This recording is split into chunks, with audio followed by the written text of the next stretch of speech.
Welcome to the B-Class Heroes podcast. This is our pilot episode. I'm Rob, but most people know me as Just a Mad Scientist on Twitch, Facebook, and whatever platforms. And I got some buddies here. Go ahead and introduce yourselves. Go first. I am the captain of the Gamer Clan here on the podcast, but I also go off of Twitch at Dr. Dark Touch or at YouTube on The Last Marine. I try to do variety streams whenever I get around to it. I'm just too lazy at the moment. Okay, I guess I'll go next. I'm Anthony. I unfortunately don't do anything that interesting, but I like hearing the sound of my own voice, so yeah. Interesting. Okay. I'm Darian. Skydragon Gaming is my Twitch and YouTube, and yeah, that's just about it because I'm really boring right now. We have one more. We have one more guy that's part of our B-Class Heroes, but unfortunately, Jordan is not able to make it here right now. He's our Mr. Sexy Chocolate, but he is not able to come because he has got things, life stuff, and hopefully he'll be here next time. Life stuff is such a drag. I know, right? All right, anyways, let's move on. Yep. Okay. So I've got a question though for everybody here. Okay, are you a dwarf or an elf? Wait, are we talking about like size or what's going on here? Are you a dwarf or an elf? It's just preference. I mean, if we're talking preference, elf. Drow. I mean, clearly when it comes to women, I would prefer elves, but I'm also pretty sure that while I am tall, I would most likely have the stature of a dwarf. Plus, I would most likely be better with physical weapons and pounding people in the face. Generally, as I put, I'm a dwarf myself, mostly because dwarves have much more of a fun time than elves, I would say. Elves are always high-strung all the time. They always have to pretend to... Okay, tell me how... No, they're not. And almost all of look at Dragon Age, high-strung Elder Scrolls, they try to blow up the planet more than once. It's more than just the fucking planet. It's more than just the fucking planet. It's the entire mortal realm. The mortal realm. Multiverse. They're good guys. Dragonlance, they're good guys. Fucking like Warhammer 40K. That's debatable. Liars. That's debatable in Dragonlance. Okay, Warhammer Fantasy, they're cowards, and Warhammer 40K, they're annoying cowards. Damn. Sounds how you feel.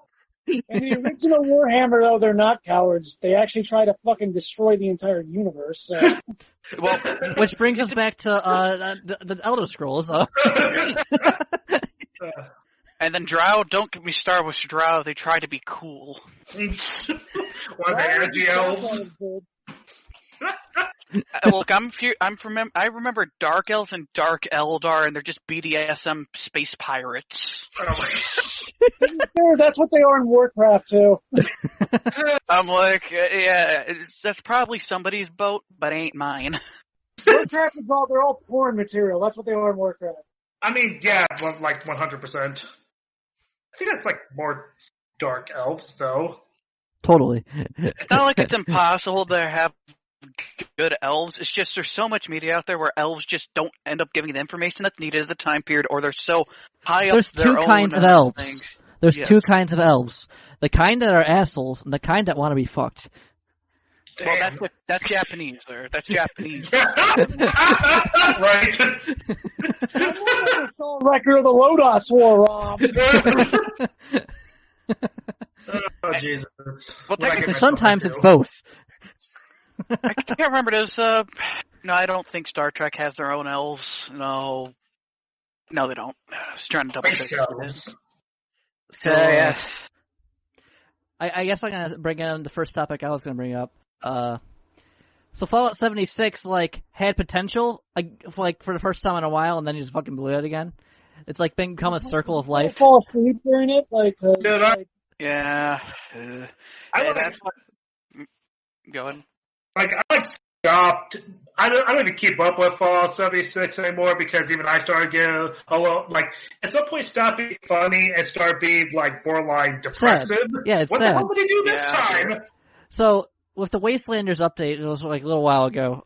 They fixed a ton of bugs. You know, a lot of the weapons actually started working. Game. They added NPCs, which should have been there in the first place, but that's besides the point. But then they introduced this whole seasonal microtransaction system, Of course. and disgusting. now they have multiple. I actually had to correct myself on this by watching quite a few videos, but now they have like so many forms of microtransaction currency that it's sad because the game could be so much fucking better. And like literally, you just had to take some things out and finish up what's there. The half-ass attitude kind of annoys me, and there's a very good example of the kind of mentality that these kind of developers have, and that's what happened with what was it called? The Culling Origins, or the one after it, the fucking last culling thing they've been doing, and where basically the mentality is that he can't see. The guy in charge couldn't see them doing the game any other way. It's impossible. Like the way it has to be. Okay. But that's the mentality I don't like, is that shit where like, we can't see doing this any differently, so this is how we're going to do it. What? Oh, yeah. What they really mean by that is we can't do this differently and not making us a bunch of money with little effort. Yeah, straight up. And then like the guy for like the culling, literally he has no faith in the game anyway. Literally all he wants to do is like slowly leech money out of people and expect that to be okay. Yep. I prefer to play a David Cage game, and to be honest, because at least he puts some sort of weird love abomination to his games. Detroit Become Human, as I generally say, is way better than what most of these AAA developers have been pushing out these days. Like Detroit Become Human, like ridiculous amount of racism in it. but here's the thing: it's horrible French writing, but that's got charm. It's got charm. Like, there's so many videos on why that game is trash. Even one written by Charlie that I actually 100% agree with. That game is like the worst Quantic Dream game. Like, for fuck's sake, dude, like... Omicron, that's debatable. That's debatable. Omicron. Better than that, and Two Souls was rubbish. Omicron and No Bad Soul. Don't dare try to compare anything worse than that. I mean, real question, but does Detroit Become Human have microtransactions? No. Don't worry. Someone's gonna make that type of choose your own adventure or like Telltale style game or whatever you want to call it. Telltale. Yeah.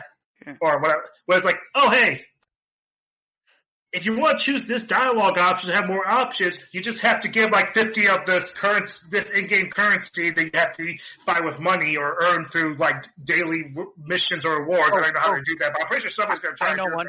I already know one. It's a Harry Potter mobile game that forces you to have to come back because you only have so many clicks you can make per day to continue the story. Well, come back the next day. So it's a Facebook game.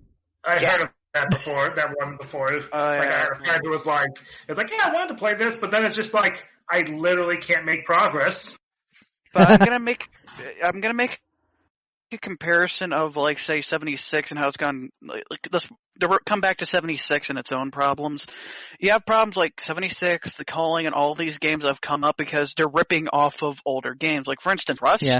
That's what 76 is based off of, and the developers of Rust have kept doing their own thing. Has the game been stuck in infinite early access? Yeah. It was like the first game to be that way. But it's like they're doing their own thing, and somebody like Bethesda, ZeniMax, or whoever's running, I think it's ZeniMax that probably made that push, said, let's make our own game and see if we can make money off of it, put some microtransactions in there, and people like Fallout, don't they? They'll buy it.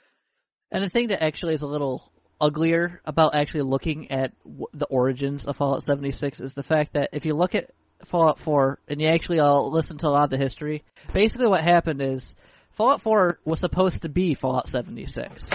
A lot of the mechanics that were incomplete, especially the settlement mechanics, they just ripped out and handed over to a new team that had never even done anything with Fallout before, and just like, yo, make Fallout 76 so we can make profit off of it. pretty sure Fear Gust didn't even touch the game. Exactly. And here's the thing. Fallout has a lot of potential. It still does. But it's just because of how they're handling it that it's on such hard times. I'd like them to come out with actually an official tabletop system on the Fallout world, because I think that would sell a lot better than the games at this point. They got Fallout pen and paper, that's the thing. There's a fan version that's updated, but... No, I'm pretty sure there's an official version. If you're going by the Fantasy Flight one, that one's extremely old. Like, well, yeah. So you're just like, there's a reason why some people have made like updates to it. Like, now, has anyone heard about the latest Smash Ultimate update? Did they fix the netcode? No. No, Nintendo fixed the netcode. No, but they did add Vault Boy. Vault Boy is a costume for your me in fucking Smash Ultimate. So wait, Sans and Vault Boy are both costumes in there. How does this make you feel?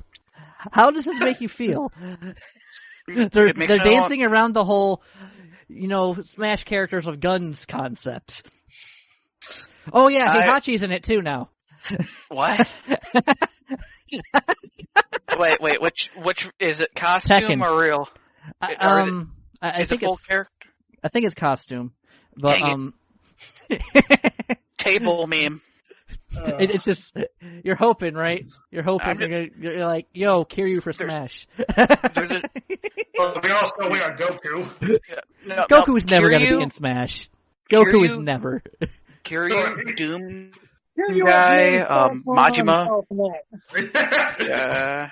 What are you talking about, Kiryu? You want to see Kiryu punch out a giant gorilla?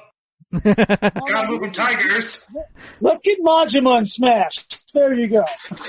There's an interesting concept is people argue about whether or not the first character they did like a cameo in a fighting game is going to be either Kiryu or Majima. A lot of people lean towards Majima, actually. It's because he's a more popular of a character, because he... Actually, that fluctuates a lot. I know, it's weird, but... Like, the top 4 characters that fluctuate the most, this is like a year ago, last I checked, is between Kiryu, Majima, Saejima, and Akiyama. Akiyama, I'm guessing, is probably... Akiyama spends a lot of time up near the top. Yeah. Tanimura, I highly doubt he'd even be mentioned, because... Yeah... They've been dancing around that issue. I like the character. I like his fighting style. It's very unique. I'm pretty sure that's what Judgment kind of got influenced a little bit by. It's Tanimura plus Shinada in one character. That's the way I really feel about it. Oh, I like Shinada's play style more than Tanimura, only because Shinada feels like somebody who's never fought once in his life. He does work out a lot every day. He's able to beat... Everybody can beat Daigo, except for Daigo. Listen, Daigo is weak unless he has a gun during a cutscene. Yes.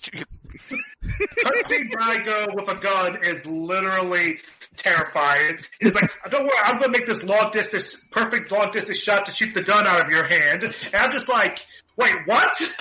He's also really good at taking bullets, but hey. He can't go. I think literally after 2, he couldn't go a game without getting shot somehow. He didn't get shot at 3, he just got screwed. Shot at 5, shot at 3. If he's not getting shot, he's getting screwed over. Get freaking kidnapped in 2. What else? Whew. Only the Always Sunny Philadelphia music plays as you see in bright white text. Daigo's having a bad day. That's literally Daigo's whole story after probably like 2. Every day is bad with Daigo because he's not getting effed up. He's somehow having some sort of like massive problem like, oh, well, we're the Tojo clan and we are literally in the red. We can't pay our people and all these clans are trying to F us. Question is, how many times has Daigo actually been shot? Because what if he's being shot more than when he's on screen? We just don't get to see that. Right, it's like in between the games, it's like, and so forth, it's like, Daigo's like, it's like, welcome back, sir. How was your walk? Oh, it's fine. I took 2 bullets to the leg. It'll be good. I don't know. Daigo definitely is endurance, I would say. Definitely took more bullets than his dad. Oh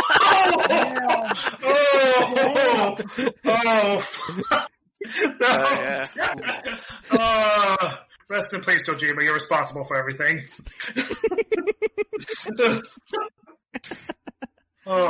I can already imagine it. Haruka was the gun in Yakuza Kiwami 1. Daigo turns around. Hey there. Shot. Just like, dude, like, I actually just started playing, like, Yakuza 3, and, like Daigo literally, because I never actually got to play because the original localization passed, so I got the remastered, and, like, I'm just like, are you telling me literally the first 5 minutes, Daigo takes a bullet? What? Yes. So how long do you think it's going to take for all of us to get, Corona from all these 5G towers being built?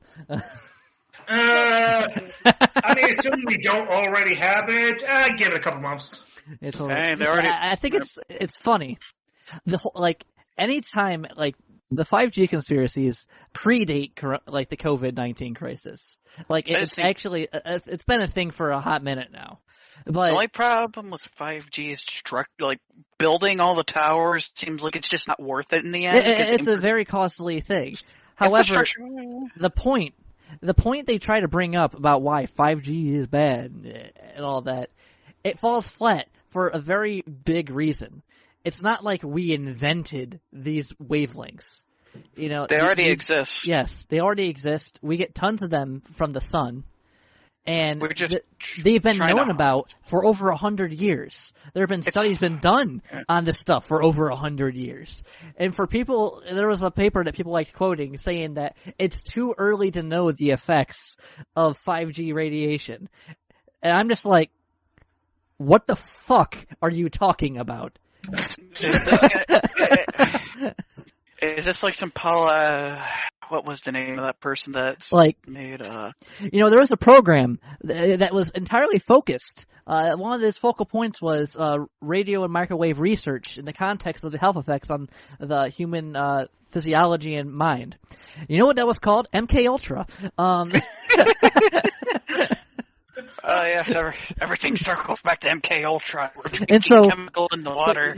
So for people to say that, we don't have any knowledge of how these things work and blah, blah, blah, just sounds really fucking dumb to me. Especially in my position, because I have, a year of experience working in an accelerator lab where we generate X-rays all the fucking time. Yeah. I've experienced more radiation than most people do. Yeah.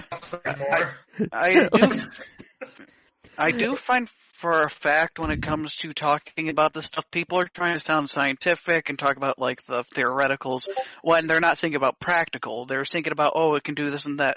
If people actually stuck towards the practical, understanding how much it would take to do one thing or another, I think this would make more sense about people being worried about 5G. Not the whole entire thing of, it creates our radiation from our sky and it's mind controlling us through fifth dimensional monsters from space. Oh yes, dark energy is leaking between the dimensions. The cabal are trying to mind control us with it. Yes, sucking the dark void within your own soul and making you kill your own children. You should go watch Alex Jones on Joe Rogan. Actually, I heard his videos are getting removed off of YouTube or something like. Joe Rogan or Alex Jones? Joe Rogan. Apparently, he's getting. People are targeting him actually right now. Trying to remove a lot of his stuff. Yeah, I mean, he probably doesn't care, especially with the fucking partnership with Spotify that pissed off a bunch of musicians.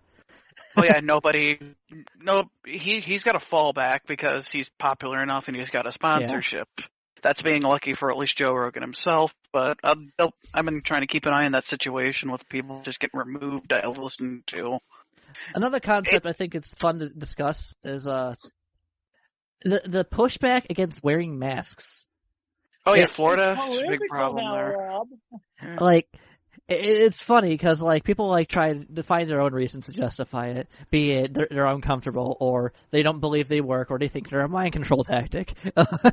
It's my life. I get to choose it, even though I'm getting other people sick in the process. But here's the thing. One of the most common things I see go around is people sharing these research articles saying that these masks aren't going to protect me from the COVID coming through. You mean the one from OSHA? They're quoting research. Wrong? that has bad methodology for like the start. And second of all, the second thing is the fact that they're just looking at inflow. Outflow is what really matters when it comes to spread. And I work for a national lab. I know what the data says, and it basically says 80 to 90% of that shit gets cut out from the outflow. And if you wear like a hybrid of materials like silk, you cut out a lot of that shit. And if everyone were wearing fucking masks and, when they're supposed to, this shit would not be anywhere near as a fucking problem as it is. Well, then we're coming into the idea of, like, say, small communities that are in the middle of nowhere and nobody really travels out. Those Should they be are the wearing ones that get hit. They really don't have to care about it because they're not hit. And actually, the one thing that kind of bothered me for a minute is as soon as Florida and Texas got their spikes again, the media ran with it as second wave of COVID hits the states. But that's not the big picture. That's not what the big picture was at the time. The big picture was Florida and Texas were getting a second wave because they opened up early. Yeah. Yeah, you're putting up now would be the time to say that second wave stuff could be happening. Well, not then. But places like California and Arizona are still in their first wave entirely. Yeah, they never stopped. Like it's only increased. Which doesn't surprise me. I mean, you know what kind of place San Francisco is. Oh wait, Rob, do we want to bring on the podcast about possibly getting a 51st state? Which one are you talking about?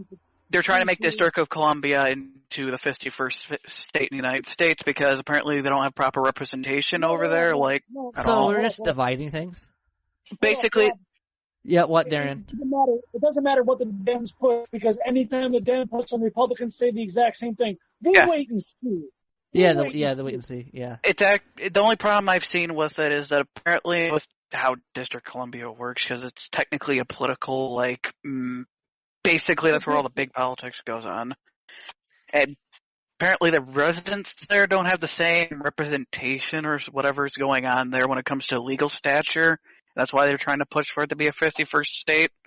I don't know about that. I have to research it myself, but that's weird. It's weird. Different topic now. I kind of shift tones. Yeah. I'm here for video game conversations. That's what I'm waiting for.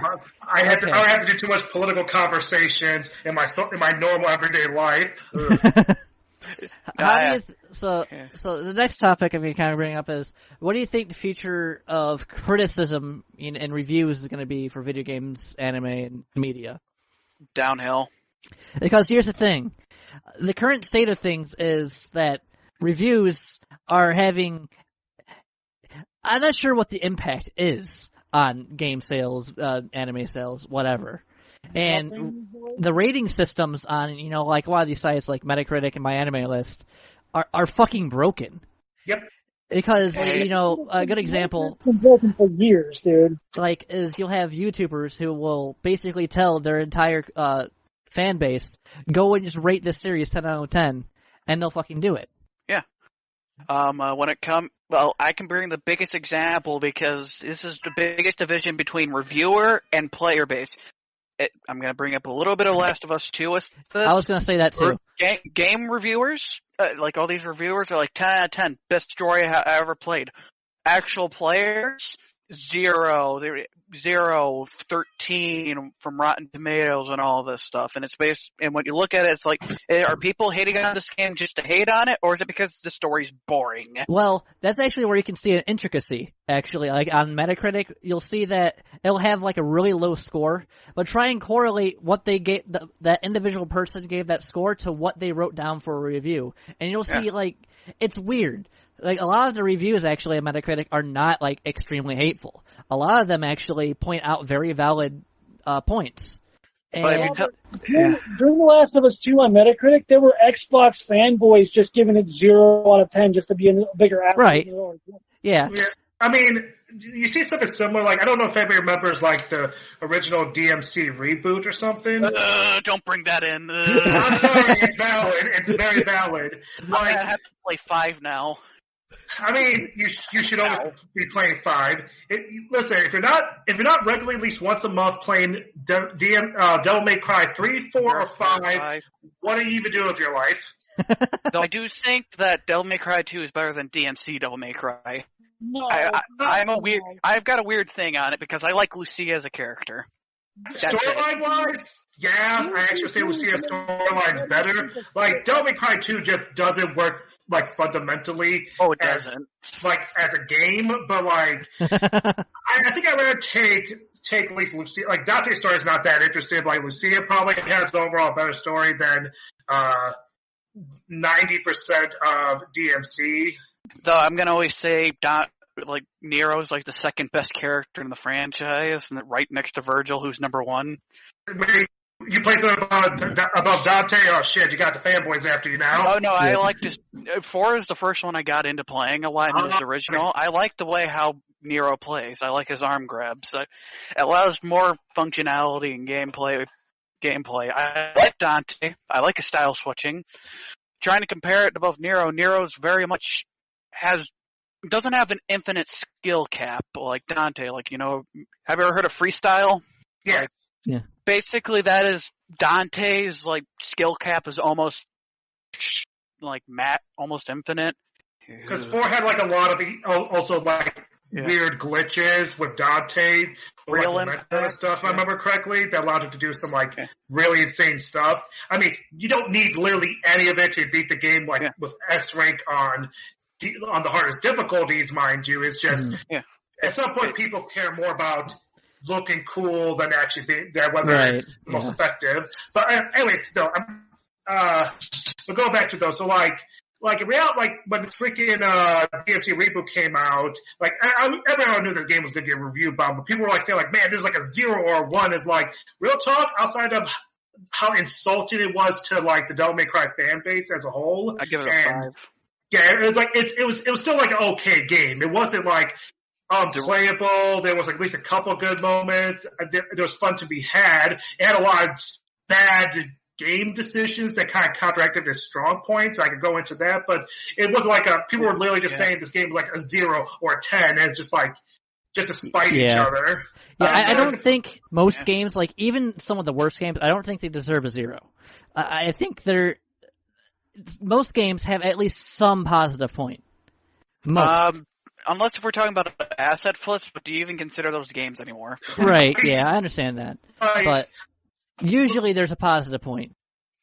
For me to score something like a 4 or less, the game has to not only, like, if I'm going to score something like a 3 to a I have kind of like issues with score systems because there's not really a standard metric and a lot of it's opinion based. So I find like the actual reviews more important. But like if I'm going to score something like low, like a 1 out of 5 star or something, like this game has to not only be like not fully functional or incomplete. It has to literally make my life worse playing it. Right. Yeah.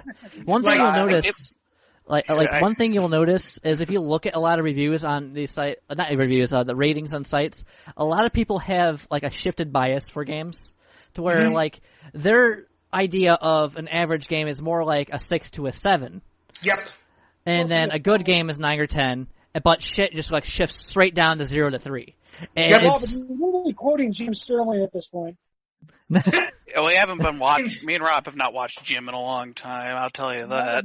You watched it not that long ago. He told me. Yeah, I just watched a video recently, just for shits and giggles. It was one of his Last of Us 2 videos too. Yeah, I haven't touched that one yet. He's really negative lately to the point where I can't even take him seriously. Like he always has something negative, even about everything.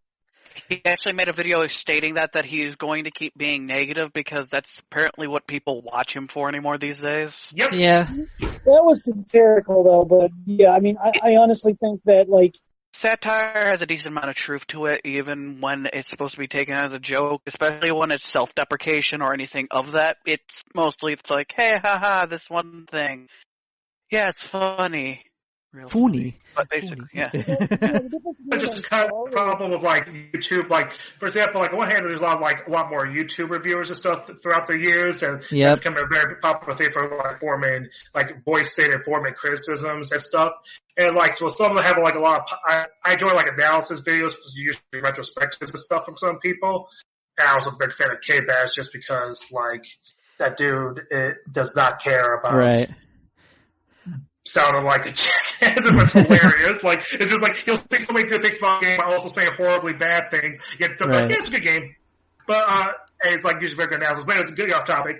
But like, a lot of, like, oftentimes reviewers, if they form like a persona, like, cause a lot of people, like YouTube, being successful YouTube usually involves selling yourself, selling persona, selling some sort of image, which can be very unhealthy, obviously. But, so like. Case in point, Filthy Frank.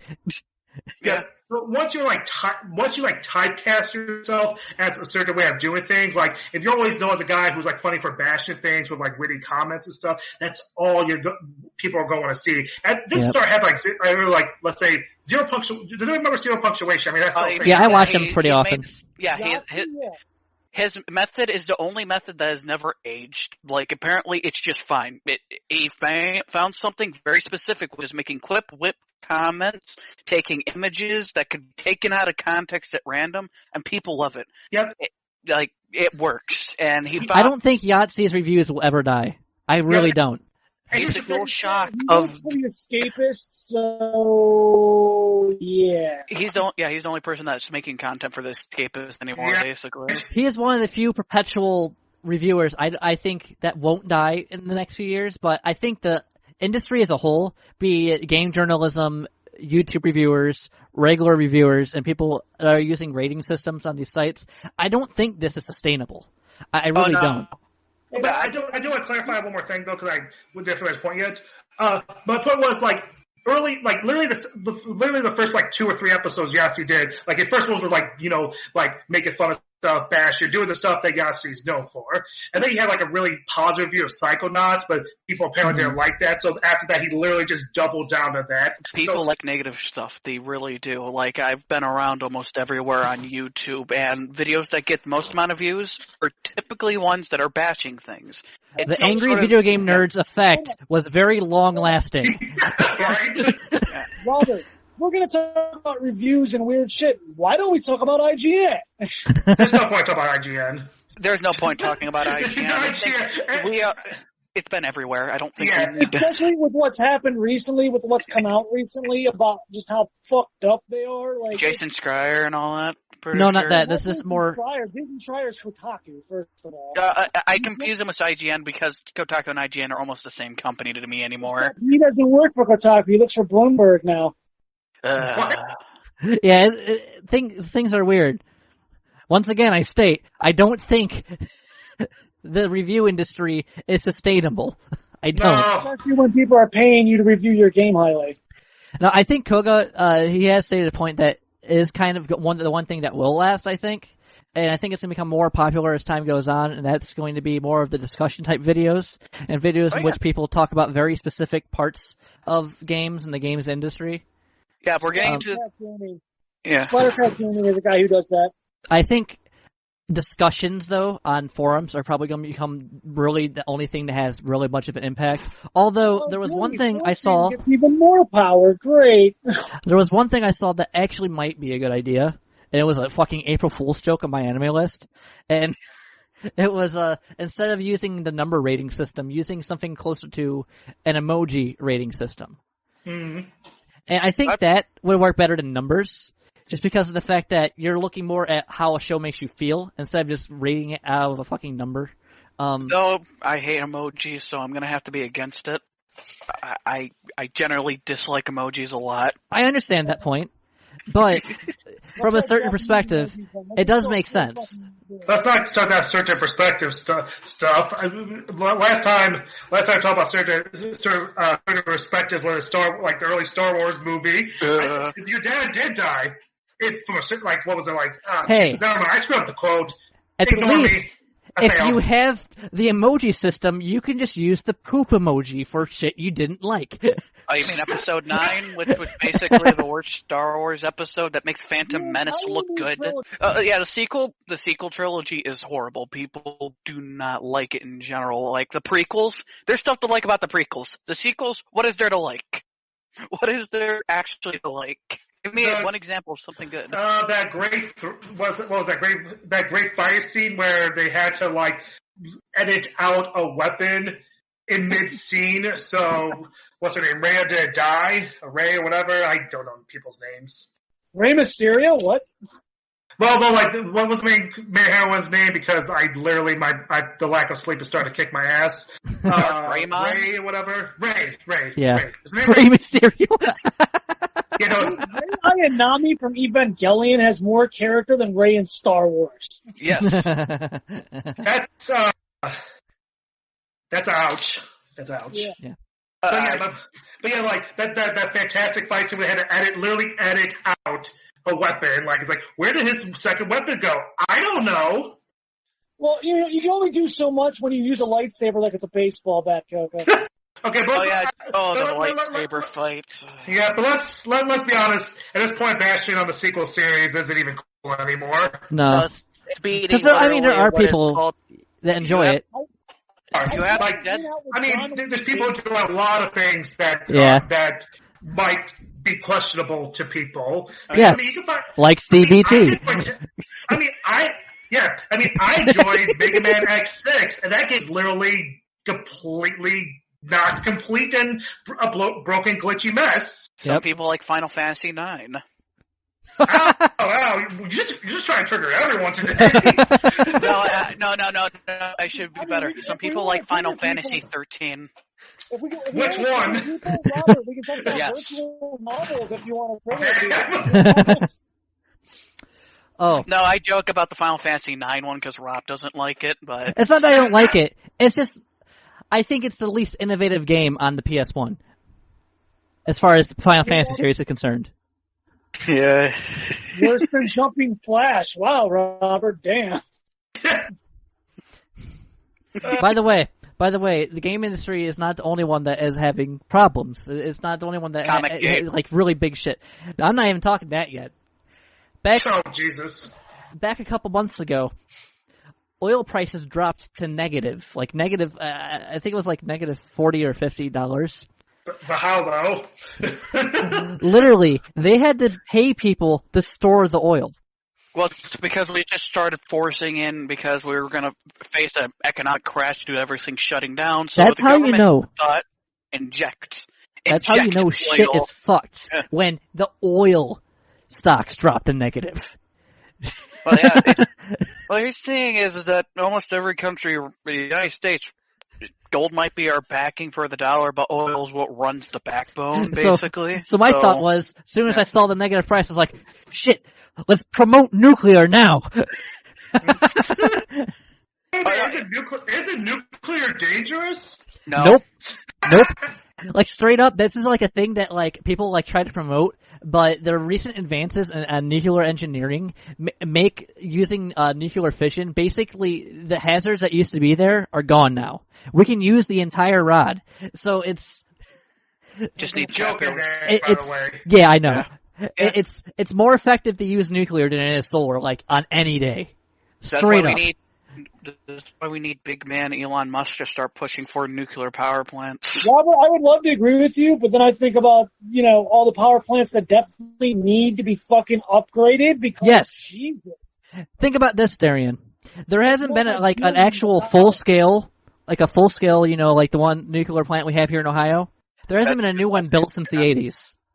Yeah, Davis Bessie is extremely old. They have people there that know what they're doing, but... And literally, there are projects that have been started since then, but they've been canceled in the middle, so like millions of dollars got wasted. There was one in Arizona that got canceled, one in Texas that got canceled. But the microreactors actually are super efficient, and they don't have the same waste that the old designs, which is what Davis Bessie uses, is the old design. That's the problem that the nuclear industry has attached to it is not only, the whole, nuclear bombs are really dangerous, man, but Yo, man. Not inaccurate.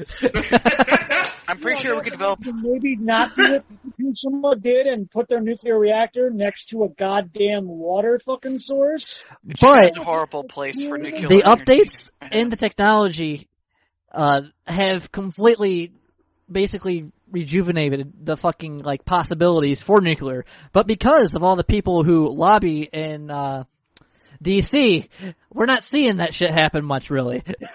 Because against clean energy is what I'm hearing. Nuclear has become clean energy at this point.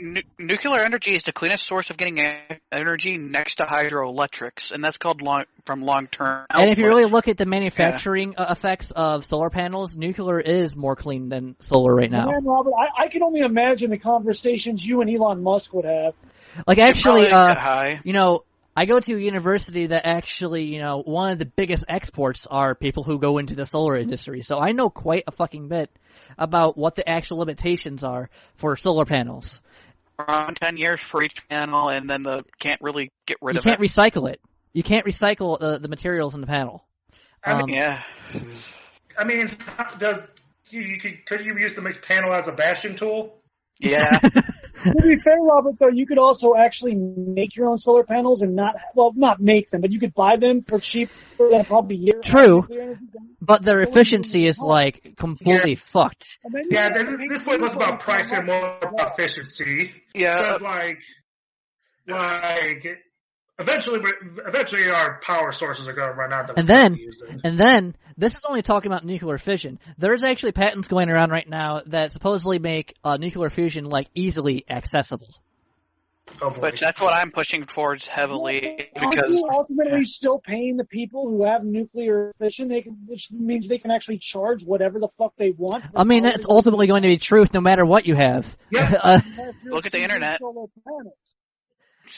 Just look at the coal industry. Look at the hydroelectric industry. It's almost just one company that's running them in place, unless we're talking about the Hoover Dam, which is quick idea. Run. You know how you get rich? You get a physics degree focused in energy production. You go into an energy production field. There, you're rich. When Cuyahoga Falls, when I was living there, they had the hydroelectric dam there, and I was paying $20 a month for my electric on a flat rate. And I've never been able to do that with anything anywhere else. So, most of that has to do with how the town or wherever you're living deals with that too. It's specifically how the ordnance bill kind of works for your air. I'm pretty sure when it comes to dams, they actually are handled by, unless if it's larger, there's a certain size limit. I think it's by county, actually, by how they handle it. So it can be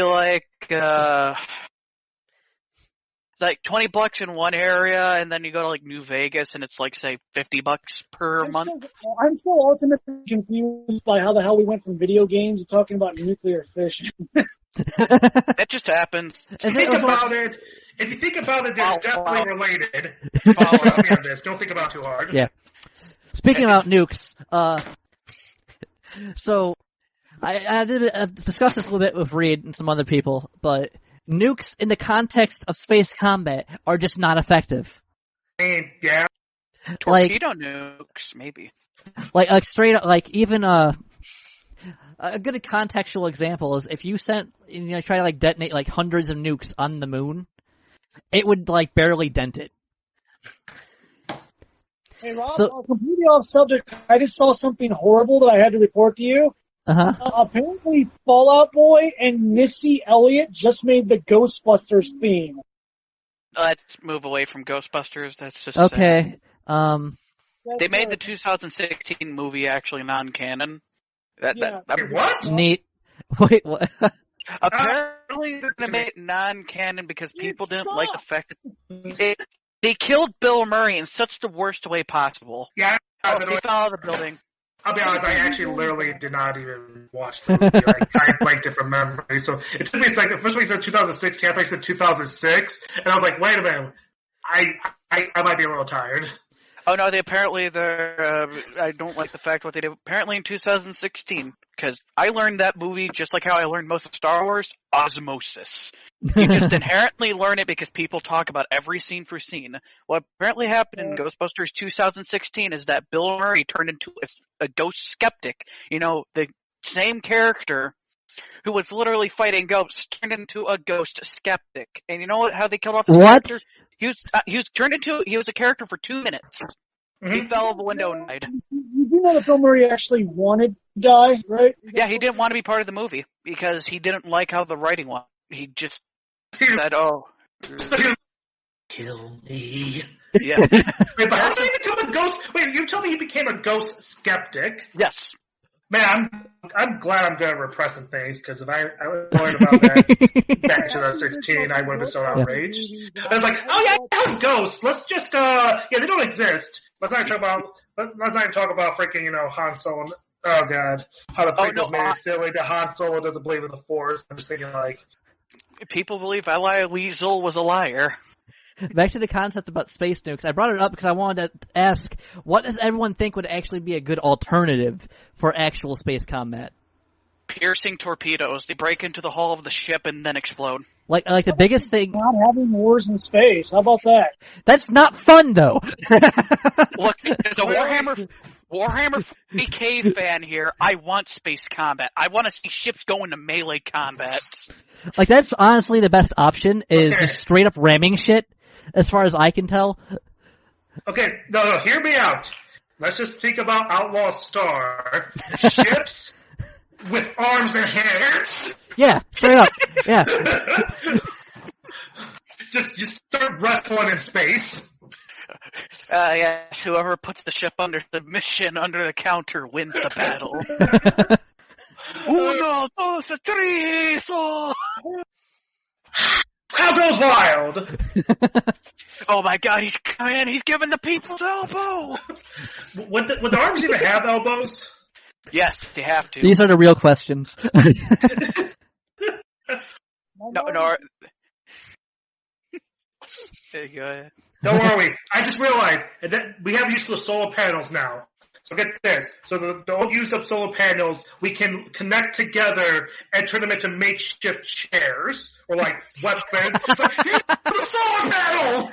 Look how easy they'd be to clean, too. You just gotta spray them off with a hose and shit.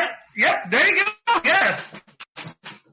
I mean, I'm not sure where we're getting water in space, but, I guess we have to go trek back to someplace. Well, space is predominantly hydrogen.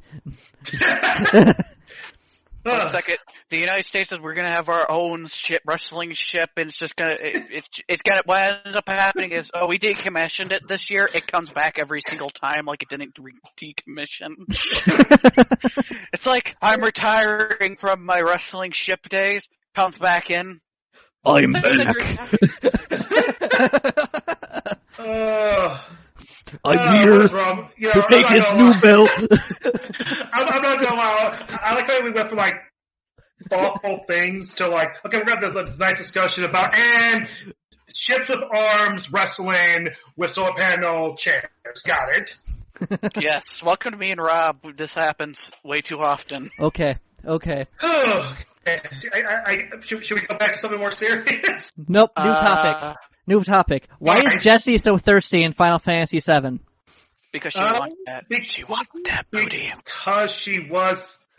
Because it kind of just played up the fact that she was kind of thirsty and like seven. Not thirsty, but she had attraction to Cloud. But she only appears like twice before dying. So like, oh my fucking god!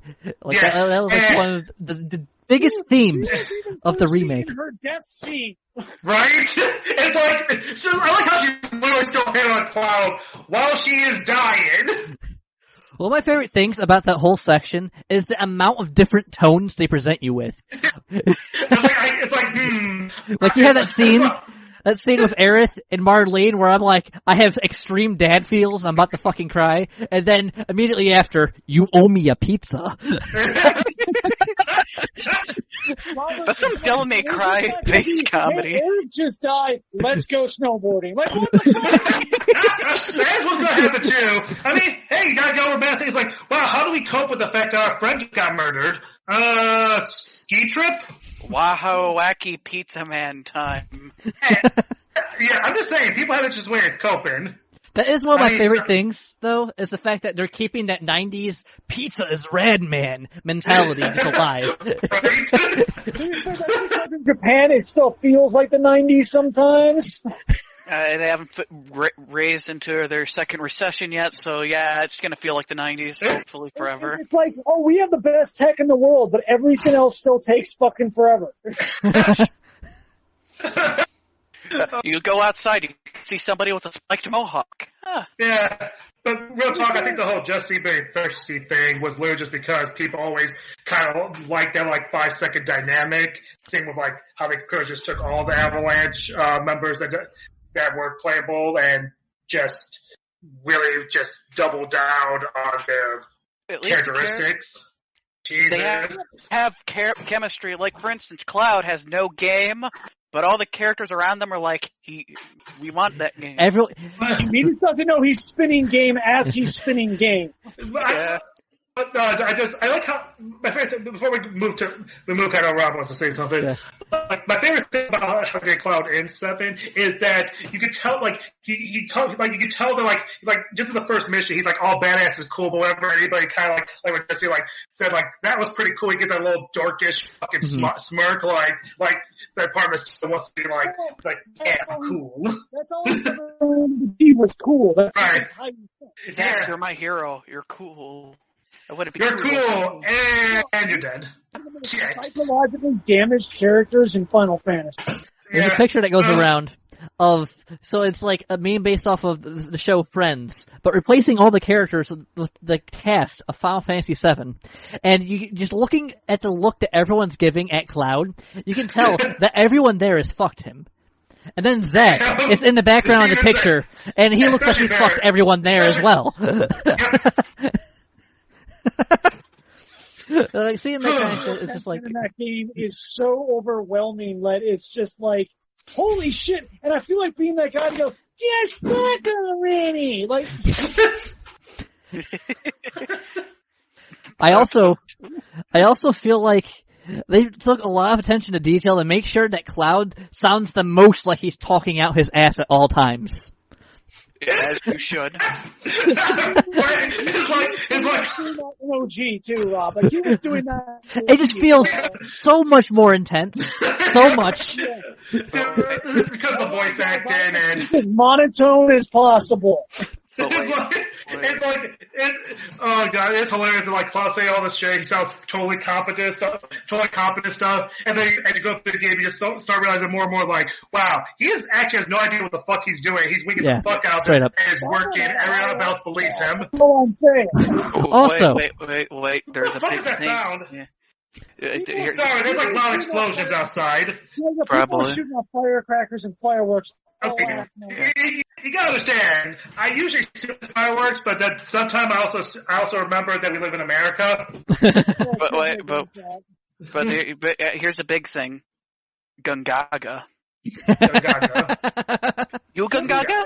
I Gaga. They're gonna change that scene. They're gonna absolutely change it. Right. I hope so. Gungaga. You're gonna see Aerith crying because she remembers Zack and she secretly wants Cloud and shit. And then suddenly out of nowhere, Gungaga. I'm just waiting. I'm waiting until they reveal Zack being alive. They have to at this point. They're alluding so hard to it.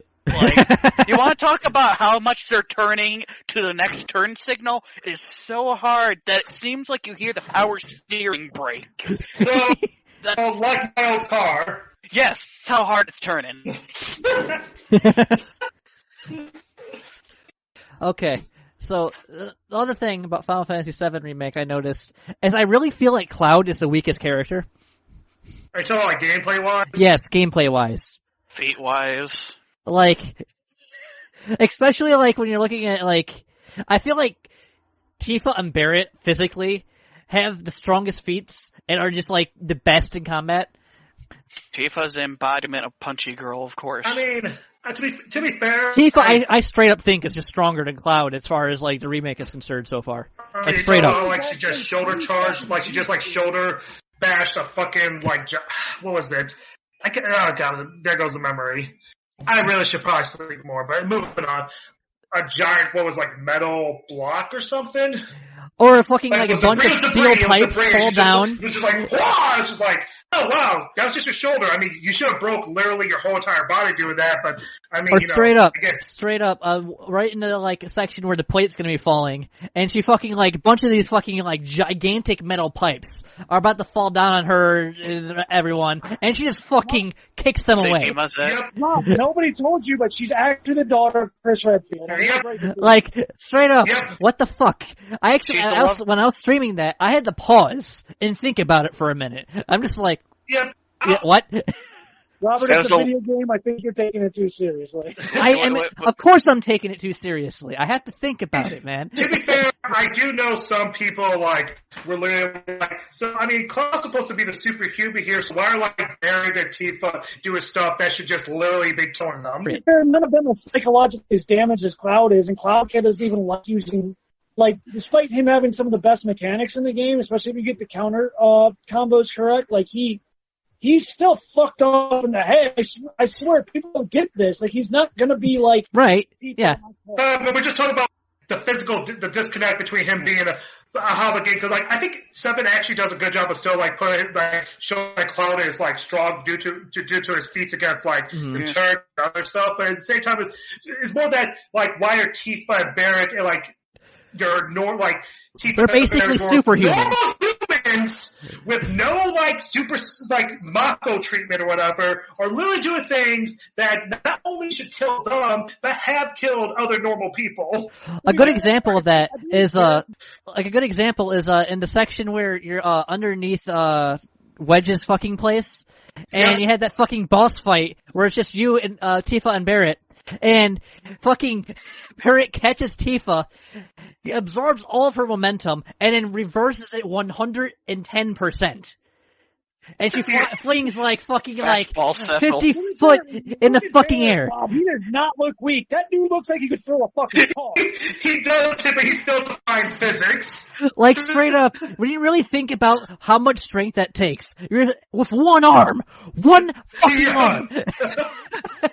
Dude, but he's leg day. What the fuck do you want? I mean, to be fair, it does kind of make sense why when you actually equivalent with one of those two close range weapons, he hits too goddamn hard.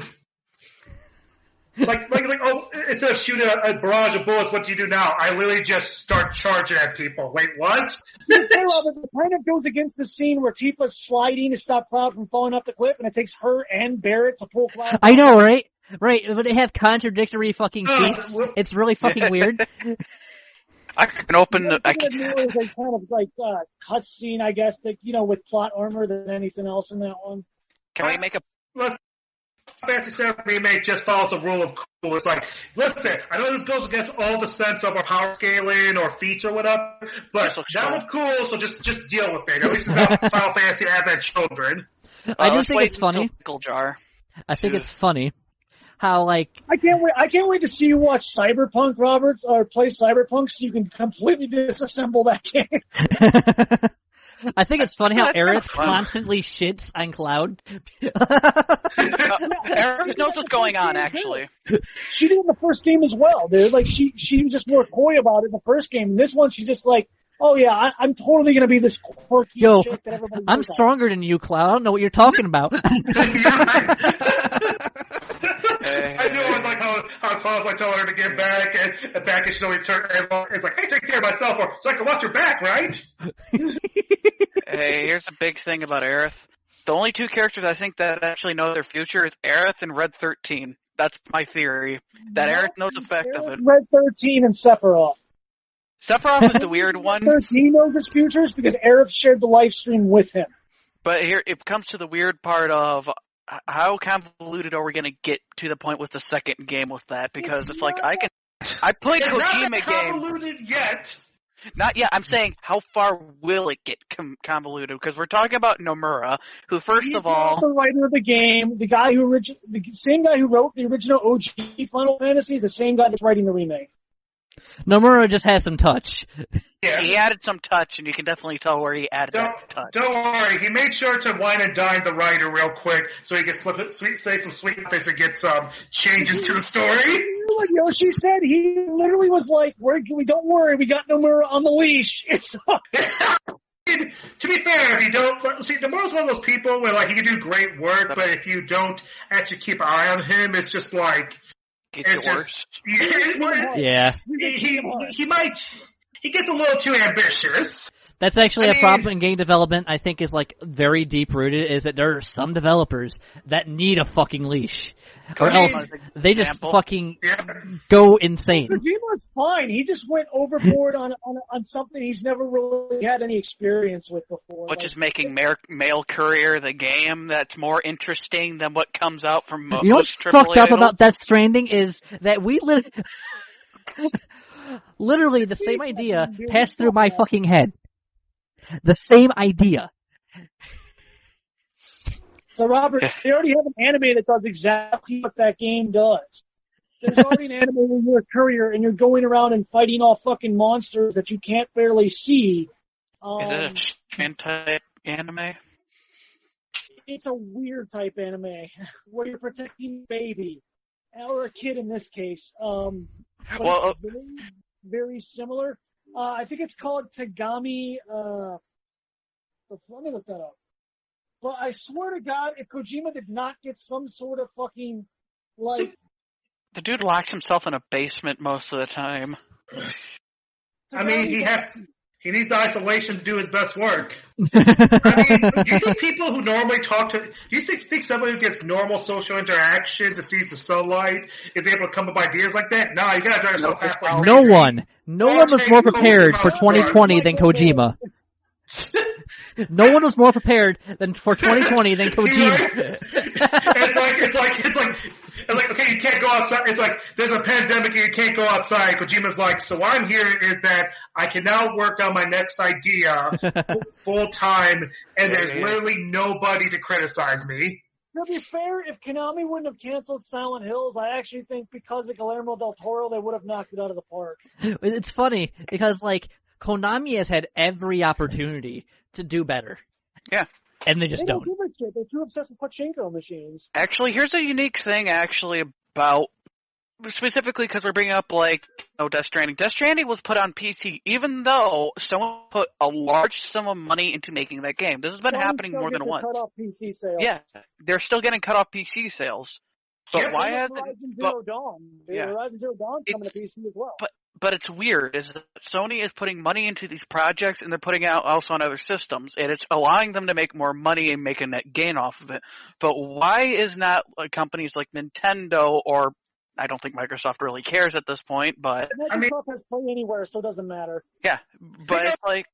The thing you gotta understand about Nintendo is, like, Nintendo is, okay, so, like, every creator or, like, company that has IPs cares a lot about their image and stuff, but, like, Nintendo's branding is literally, like, their top 100% priority at any given time.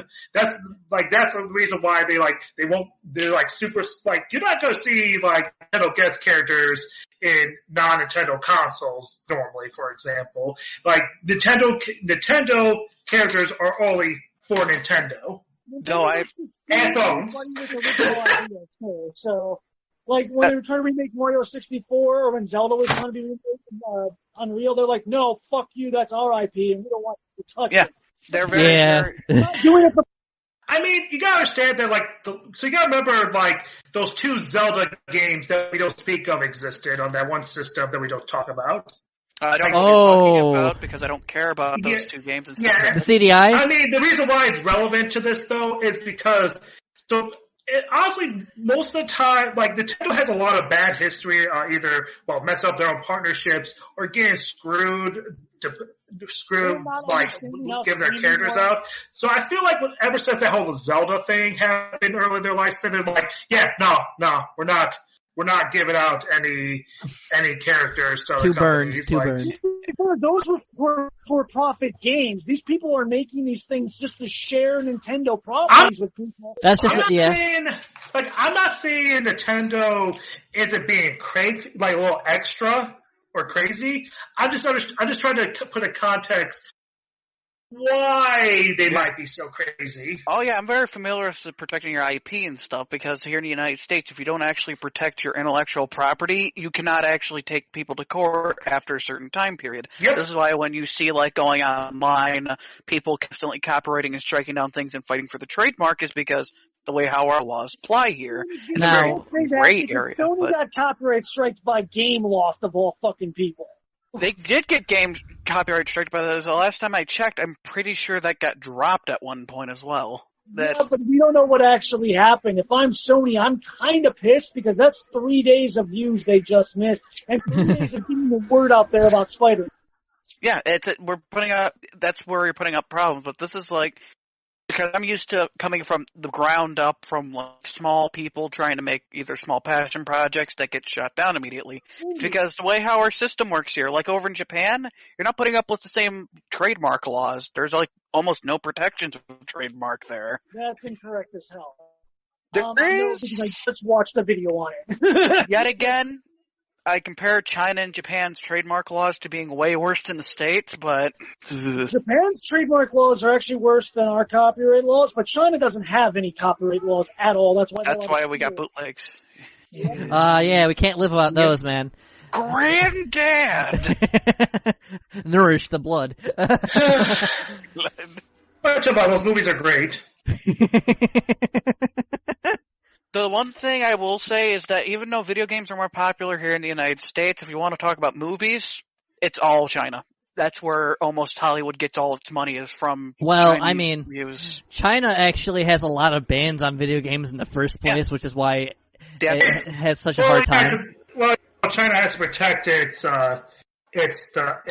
like own reputation. So it's like, oh, this might make people actually have thoughts that we're not what we say we are. We're not the true communist. We're not the true communist, benevolent rulers of this country. We got to make people believe that, right? Now, there is an actual problem with Nintendo's attitude on fan projects, and that would be emulation in general. Because without emulation, Nintendo would not have ever been able to make a profit off of the Virtual Console. Because actually at GDC, the Game Developer Convention, it was actually shown that the Virtual Console had code and the same file format as the first Nintendo emulator.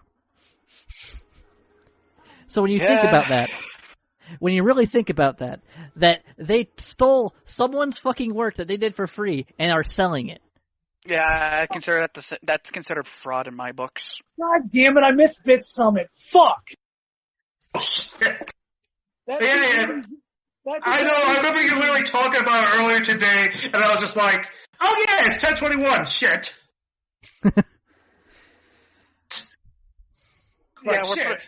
We're putting up with like major problems from Nintendo and how it interacts with its own fan base. They want it to where the fan base says nothing, but they consume their product. Sony's kind of tried to get there, but the thing is, Sony's fan base, it screams at them every time they screw up. Like, oh no, when they're trying to add in microtransactions, the whole entire fan base was like, Sony, you're an idiot, don't do it. I just think it's ridiculous. Microsoft did the first microtransaction ever on video games? Yeah.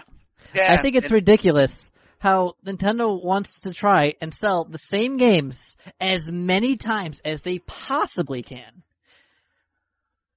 People should not have to deal with that shit.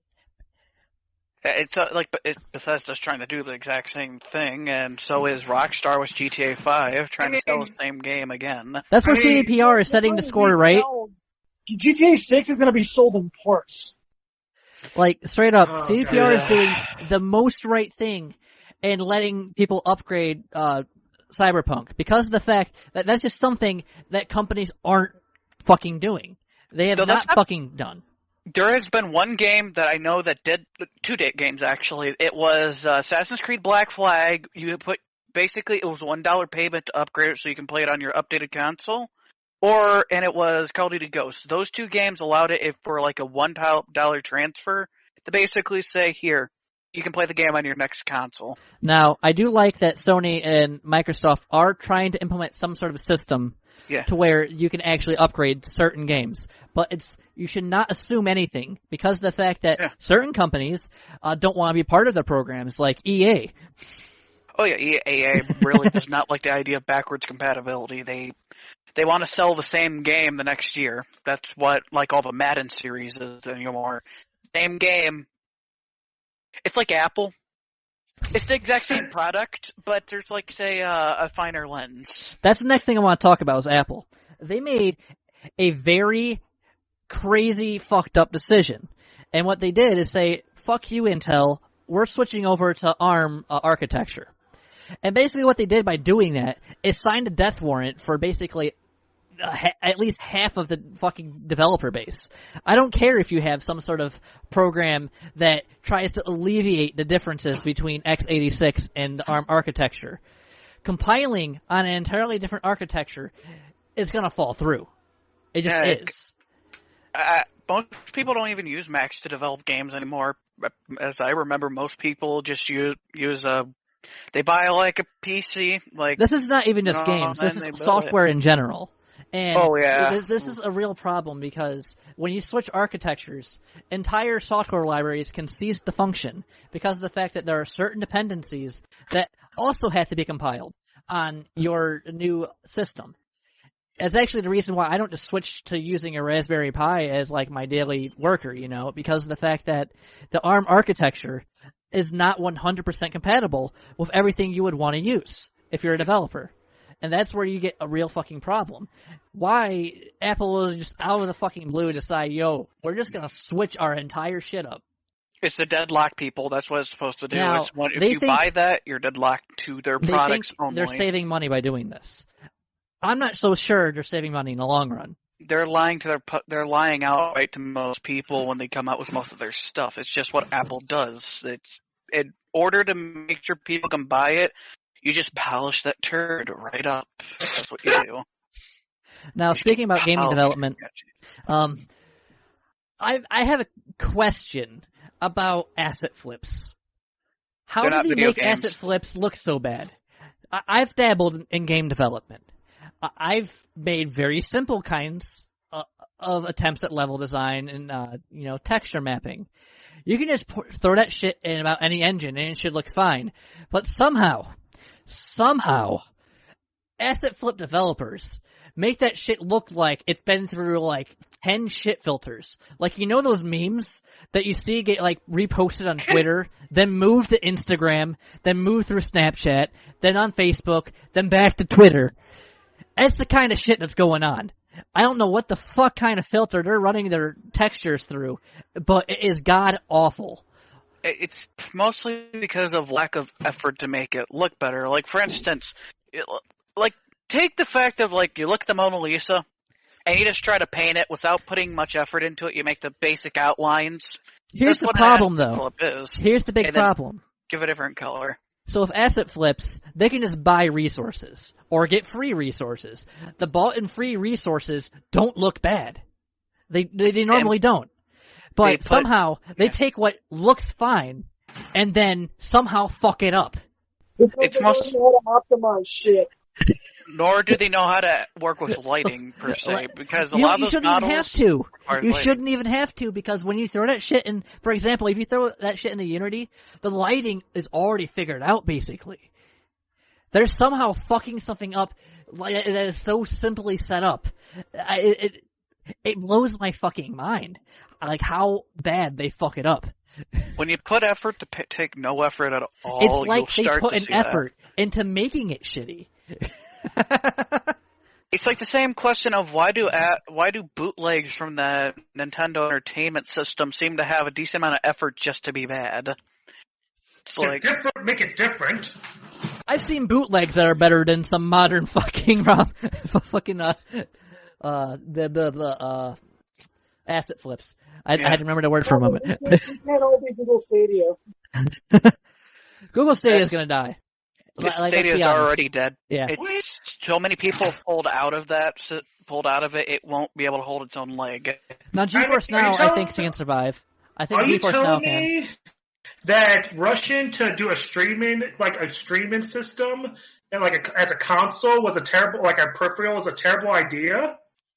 No! You told me Google Stadia's not doing well? I don't believe you. I think it survived longer than Ouya. I mean, to be fair, I'm sure because Google Stadia has the word Google in it, so it's got a lot more money back in it. I think GeForce Now is going to survive for quite a while because now Steam's backing them, so that's going to be like a good boost for them. It's gonna put a good mark on them because if Valve supports anything, people are gonna flock to it because Valve has earned trust with so many people in these years. Yeah, Steam has bad games on there, but the thing is the way how Valve behaves, such as I'm not gonna do something if it means something bad. That's how they behave. Valve has been covering. Yeah, that's why the controller was such a great success. That was a We're talking about 10 out of 10. No, first of all, that controller is like the black mark of Doom 3 shotgun to id Software. Yep. People didn't like it, and it's going to be a permanent stain there, but in general... It's the shotgun in Doom 3 BFG, though. It's still bad. If you want things that like are permanent black marks, Virtual Boy... the Virtual Boy just left permanent black marks in your eyes, but... I think I'll pass on using something that literally will eventually cause me to go blind if I use too much. Oh yeah, red is a bright red, like it was like bright older, red. And they were definitely. I think I cut out for a second. Okay, I'm good. They were definitely not thinking of like when they were making the Virtual Boy. They were clearly thinking of like little kids or like young people because I just imagine somebody trying like somebody who in their higher age is like, it's time for me to go play me a Vegeta game or something, and then it's like, cornea's back. You just hear that the corneas just start sizzling with the system. The one streaming service that I'm actually more interested to see what happens with is xCloud, because of the fact that for some reason they're trying to integrate it with Facebook's like gaming setup. Like, you know how Sony also like using xCloud technology anyway. Like the console wars are dead because they're both using each other's technology at this point. Yeah, it is where you're on a weird. There's some weird shit going on there. Like that's definitely something I really feel. Like the console wars have advanced way past the idea of there's just one like console that you like better than the other. It's definitely evolved. It's evolved from you're not a real gamer unless you're on Xbox. It's turned into the entire opening marketing for Xbox One made it seem like the most horrible system ever made. That really messed up with PR. Yeah. The original Xbox was supposed to be a reference to a nuclear bomb because they're like, how can we counter Sony? Let's make the nuclear bomb a systems. No, it was a reference to DirectX. No. The actual, like, you know, the startup screen with the Xbox where it's like you see, like, all this stuff in a green blob. It's a reference to nuclear reaction. It was actually, they wanted to find a way how to, like, say, culturalize to get Americans to want to buy the system, to make it the American console. So, that was the original idea. You say the culturalization in America is nuclear explosions. That sounds about right. That's a big thing to say. No, that's actually something. That was the thing that Microsoft was trying to aim for to get people to buy their system instead of like the PlayStation 2. Yeah, I mean, it sounds insane, but I mean, this is Microsoft we're talking about. Yeah, they don't always really think through with their marketing strategies. Yeah, Robert, this is what I'm talking about. People, oh my God, the Xbox One S is going to have so many more CUs. It's obviously a better system. The best-selling system of all time was the weakest system on the entire market. Hey, wait. My favorite thing about the original Xbox was the marketing videos for Xbox Live. I forgot about those. Last night. Like, literally, Microsoft created toxic gamer culture by basically just giving these people, like, their idea of the kind of people who play Xbox Live is like, yeah, I fucked your mom last night. I fucked your mom last night. Like, my mom's been dead for 20 years. You're now on necrophilia. Congratulations. We're not into necrophilia, whatever. Like, you should really go back and just watch some of the old, like, early 2000s fucking ads. So here's a question. So Xbox and Xbox One had, like, like had like very questionable marketing and honestly didn't do as well as they could have. So why did the 360 do as well as it did? The 360 did well as it did through its commercials because it wasn't weird like the PlayStation 3 commercials. Well, The PS3 commercials were weird. And suppose coming out $600 fucking dollars when it came out in the Xbox. Yeah, I'll admit, I think also coming out earlier helped out a lot. Yeah. And it's a small niche thing, but like in some ways, like for people who like into like fighting games and Evo or even competitive video games in general, like in general, Xbox had less button delay, had less like button input delay or something. So that being why it was like this. It was the standard for competitive gaming for a lot of games for a while. And then then PS4 and Xbox One happened, and the whole paradigm fucked. Hey, one system had Demon Souls, one didn't. I mean, the sad thing about the Xbox 360 in general is, like, the only place it won was here. The rest of the world didn't really like it. In fact, Germany outwardly banned it. Well, Germany banned a lot of things, too. Yeah, and I'm not really surprised because even though they did, Xbox did try to, like, Microsoft did try to appeal to, like, Japanese markets, but like, for example, so they're like, oh, okay, what do we need to get to work with Japan? Well, Japanese people like the people in Japan like JRPGs and stuff, right? So right. Let's create Enchanted Arms. Who remembers that game? What was it? Panzer Dragoon was in the original Xbox, and that was actually apparently a pretty decent RPG. Panzer Dragoon is more of a white sim. Yeah, you probably think of Blue Dragon. Maybe Blue Dragon. Hey, there's a lot of games called Dragoon, Dragon, even though they use the term Dragoon wrong. I mean, that's a whole other subject. But yeah, you're not wrong. But there's a lot of there's Blue Dragon, like Xbox actually, there's really 360 tried to have a lot of like RPGs. The problem was Xbox themselves kind of got screwed because what would usually happen is they'll get temporary exclusive rights to stuff and like. They'd get like the initial release of Eternal Sonata stuff, and then the PS3 would get a superior version with expansions. The fucking Vesperia. Yeah, which then got even more screwed because like they just literally because of license we couldn't get Tales of Vesperia on the PS3. Yeah, in that's America one thing for that got fucked with the Xbox was we're gonna just take Tales of Vesperia and we're gonna take Star Ocean 4, I believe. Was on Xbox only for a while. Yep, Superior released on PS3. Yeah. That's happened with a lot of stuff because they thought temporary exclusive would be enough, and that's why they started like change. And then because there's then if I remember correctly, Microsoft got very, very, very were like no, you can't really. It's like if you make stuff for our console, you can't not release at least in America. I think that was game on our console. So early in the middle of the life cycle, 360 was dominating that generation, but later on the PS3 did. I think part of that has to do with in the later end of the 360's life cycle, they were actually focusing more on overseas and indie games, but they just did not have their hearts in the right place with it, and it just kind of like fell apart. We'll talk about that in a sec. Like one big thing that screwed over some games as well was that like the 360, so here's the thing about Microsoft, they actually screwed up a lot of games and the expansions and stuff or like game advances. For some reason, Microsoft would literally charge you to make a patch. Yep. If you would release a patch onto to put on the store, it would cost a little bit of money.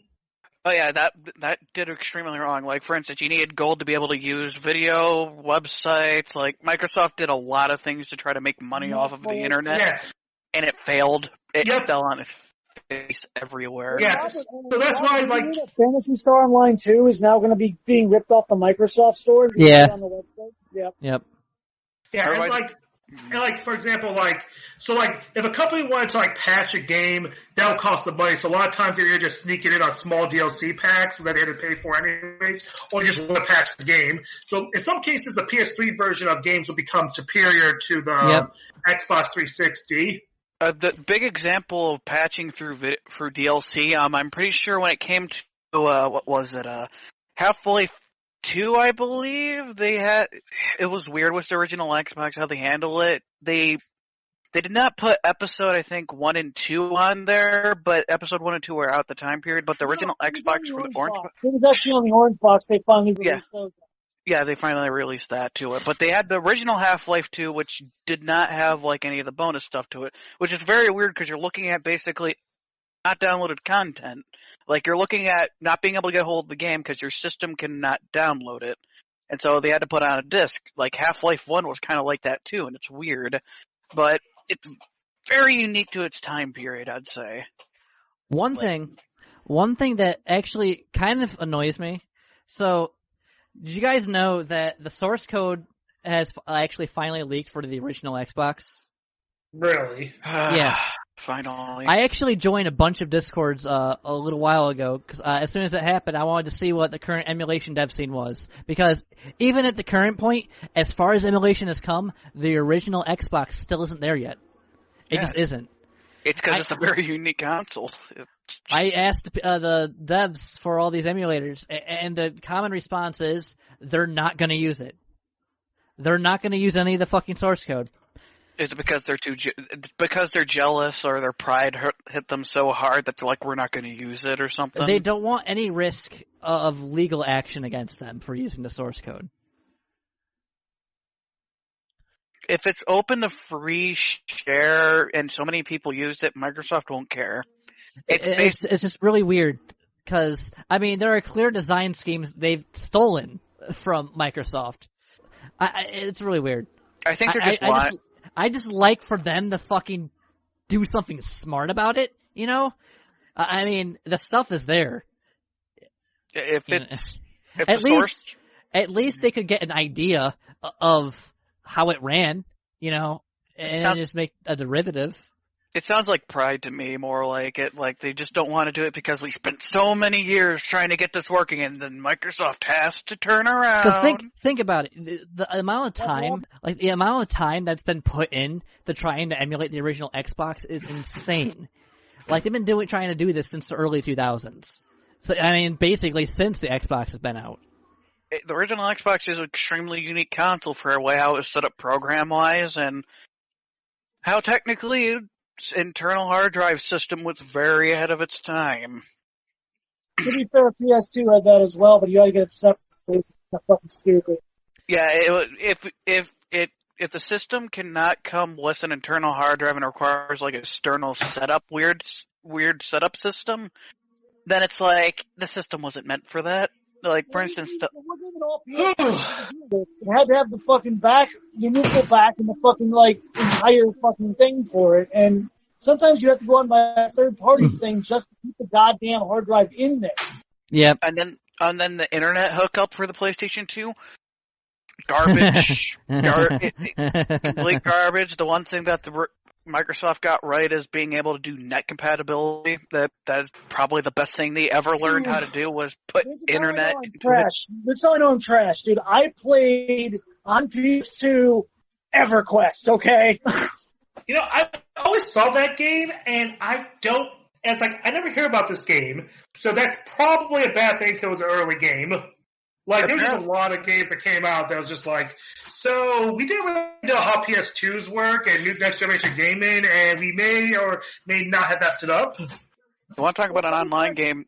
The original Monster Hunter? Online Adventures was like a dumbed-down version of EverQuest for the PC, and you needed a hard drive to make it work. Same thing with Final Fantasy XI. Yep. And, I played both of those on PS2, and I've got to say, what the fuck, Sony? The PlayStation 2 was never meant to be an online console. That's why when they brought Monster Hunter Original 1 onto its system, that was like the first game I think. The PSP had better online than the PlayStation. I mean, yeah. Unfortunately, during that generation of consoles, like, Xbox was the only one that was really, like, totally Sega Dreamcast was trying to have online, but, I mean, it's a Sega Dreamcast, so we already know how not a factor it is. Yeah. The marketing for the Dreamcast killed it. Remember that? Yeah, there's like trust me, there's like a whole, like, essay you could do. Like, Sega in general is like the poster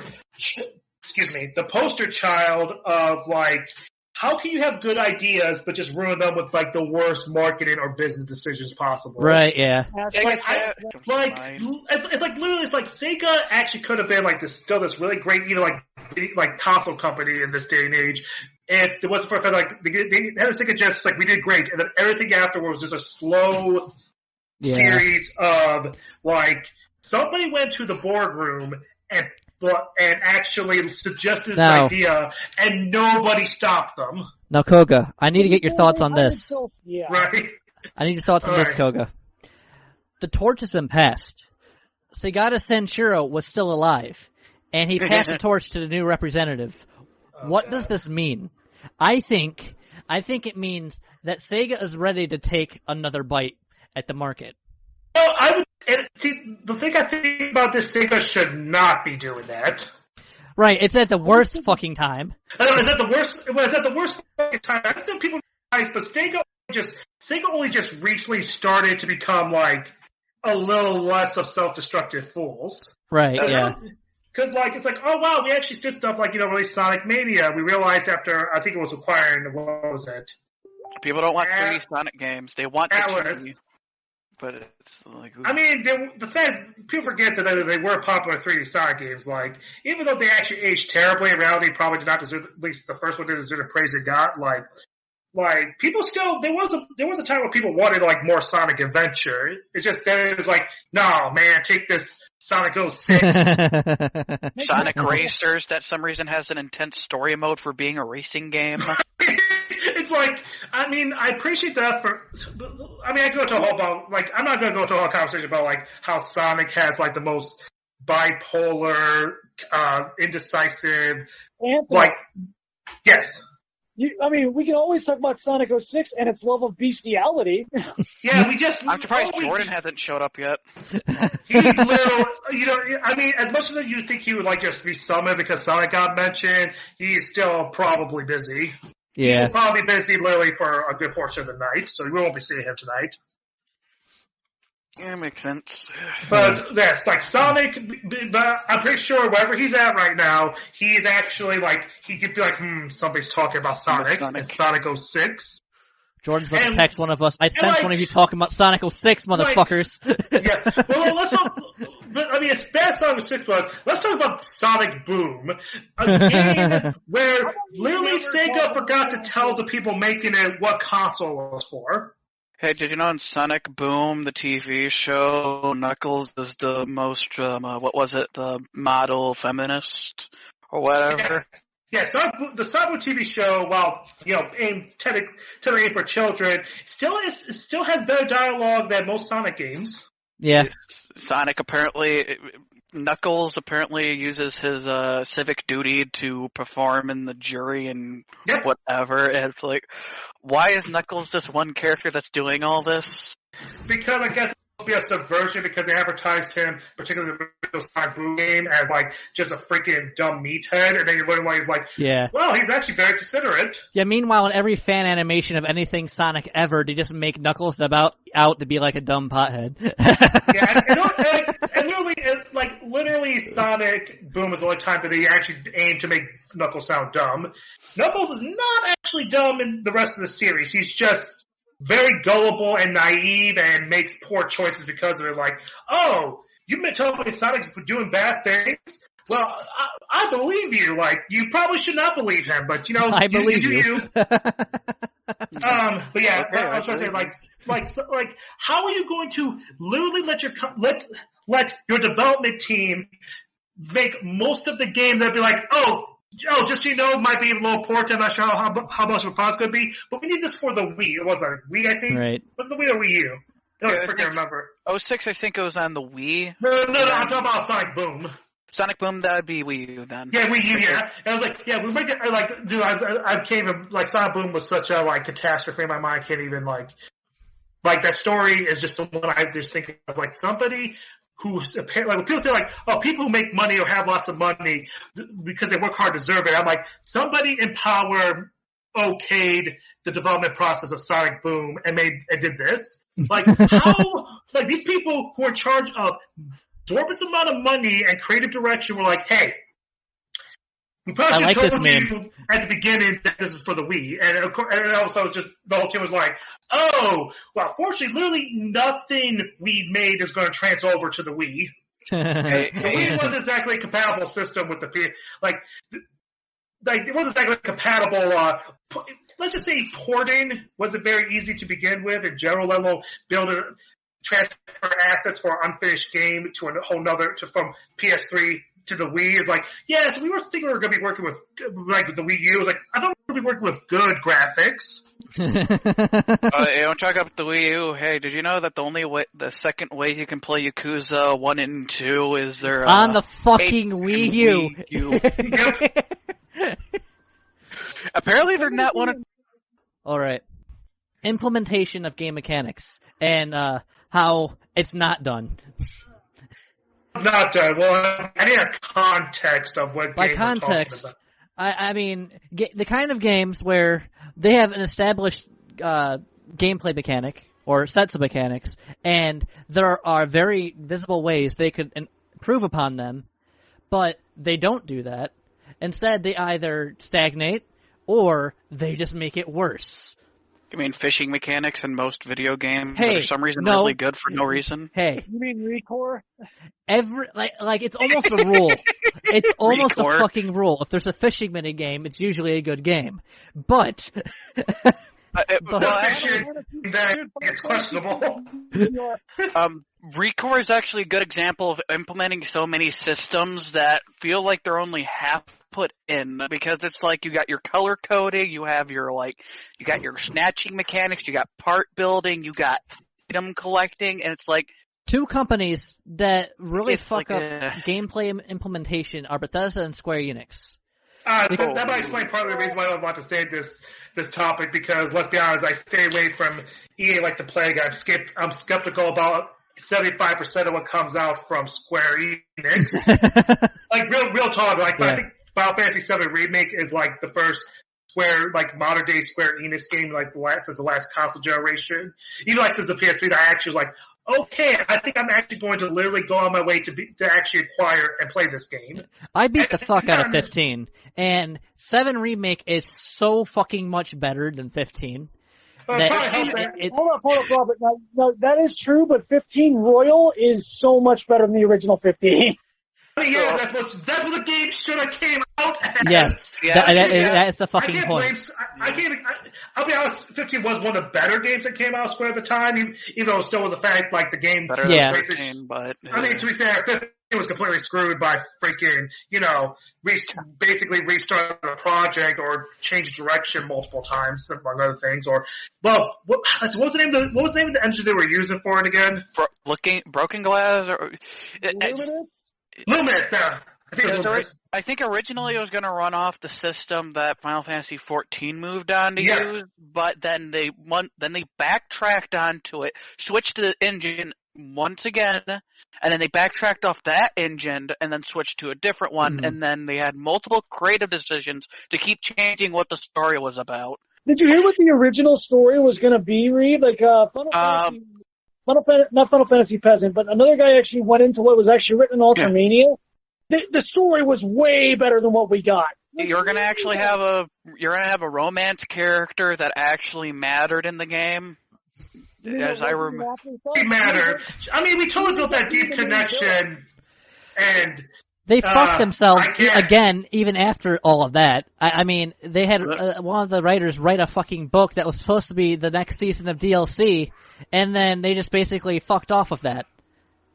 Said that they weren't going to make any more DLC, and then brought it to fucking Stadia, and then Stadia got a Stadia exclusive DLC, and it's like, what the fuck are you doing? Why would you do that? Nobody uses Stadia, Square. What the fuck is your problem? Like, let me remember.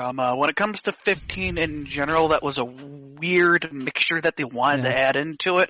Well, it was the fact that they wanted to expand the story and make it like, this is not just Final Fantasy 15. It is the world of Final Fantasy 15. yeah. Didn't really get that.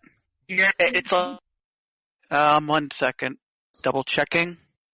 15 is not a game that's offensively bad. It's not that the game is bad. It's just you play it and you look at it, you just kind of like you can feel that they were running out of time to actually perfect things. Like that's kind of actually like the definition of like halfway implemented gameplay mechanics. And it was literally just because they pissed away most of their development time and budget on switching systems like gameplay engines multiple times. My big feeling about it is the fact that I actually don't hate it. I like I said, I've played the fuck out of it. Problem is I know how much better it should have been if they actually stayed to their guns. I hate wasted potential. That's just simple as that. When you look at 15... They started putting characters that were supposed to be in the game in Kingdom Hearts DLC. That's very weird. Yeah, and I'll say in general. Robert's laughing because he knows exactly what the fuck I'm talking about. Yeah, Kingdom Hearts is something else I don't really like to talk about these days for a lot of reasons. Kingdom Hearts is... Oh, don't even get me started. Don't even get me started. I mean, okay. Okay. I beat the fucking mobile game they had, and then 2 days later they release a fucking new mobile game that is infinitely worse. Infinitely worse. You're playing the previous mobile game. That's just questionable to begin with. Okay. So the previous mobile game, you could walk around when you're in the missions, and you could choose things to kill. There was strategy, you could clip medals, your keyblade and shit, and you could even skip missions that weren't story if you had the fucking shit to do it. The new one, Dark Road, where you play as young Nordy. Really? Oh my fucking god. They made it so much worse. The premise is that it's a card game. Where basically you match colors, and then you do damage that is like a multiplier based off of that. However, it's a lie. It's a fucking lie. It's not actually that. You just click auto. And then you put your phone down. That's the game. It's literally just a game to get you to stop using your fucking phone. Yeah. And then it's a fucking complete grind fest where you have to like, if you want to actually get through the story, you have to like leave your phone all day. Because of the fact that the amount of, like, battle points, BP, whatever, to level up just gets so fucking retarded that it just becomes, like, literally, days will go by and you don't have enough BP to level up. I don't like mobile games for that reason. I want to play a video game now. I mean, there's a couple mobile games I like. I like puzzle mobile games like Monument Valley and shit, but, like... They had every opportunity to fucking... fix how broken the original mobile game was, but instead, like I said, game developer decided we're just gonna make it worse. Which will bring me back to actually more of a subjective discussion about implementation. That's Bethesda. Actually, I'd bring up Doom Eternal as being probably the big one about implementation. I like Doom Eternal a lot. Yeah, I love monotonous fucking let's do the exact same cycle for the entire gameplay. I mean, to be fair, technically isn't a good part of Doom's the parts that are, but like, I have played Doom Eternal because, you know, I was poor for a while. The game was hard. Okay, here's the thing about Doom Eternal. It's one of those games that they have so many implementations put in that they have to ease the player into it. When you get to a certain point, which is end game, like mid game point, like after say level 5, when you have almost everything unlocked for weapon wheel wise, it basically tells you better hope that like playing this game you suddenly click and you understand the method and you like it, or you're not going to like the game whatsoever. The method is literally shoot here out of ammo, chainsaw an enemy, get more bullets that way, shoot enemy, chainsaw enemy, shoot enemy, chainsaw. That's the entire game. To be fair, technically, like compared to Doom, the original Doom 2016, the exploration is there, but the difficulty is so messed up compared to like the entire game as a whole that I've seen people rage quit that game. And granted, they are playing on Ultraviolence, I think is what it was. Ultraviolence is just normal. Yeah, that's the are you that's actually playing video games? Yeah. Yeah, because I'm going to say, technically speaking, like the AI explanation of Doom 16, though, I'm going to be real with you. I don't really like heavy platforming and too much downtime in shooting games, especially like Twitch-based shooters. So that's part of the reason why sometimes I had a hard time getting through Doom 16, because it'd be like, well, I just killed all these enemies. Now I need to go to the next area. Except I have no idea. I see this little waypoint tells me where to go, but I have no idea how to have to get there, and everything. All the backgrounds are starting to blend together, and I actually fell down this pit, and the last checkpoint was somewhere I was at 15 minutes ago. It's like, listen, if I play a shooter, I want to shoot things.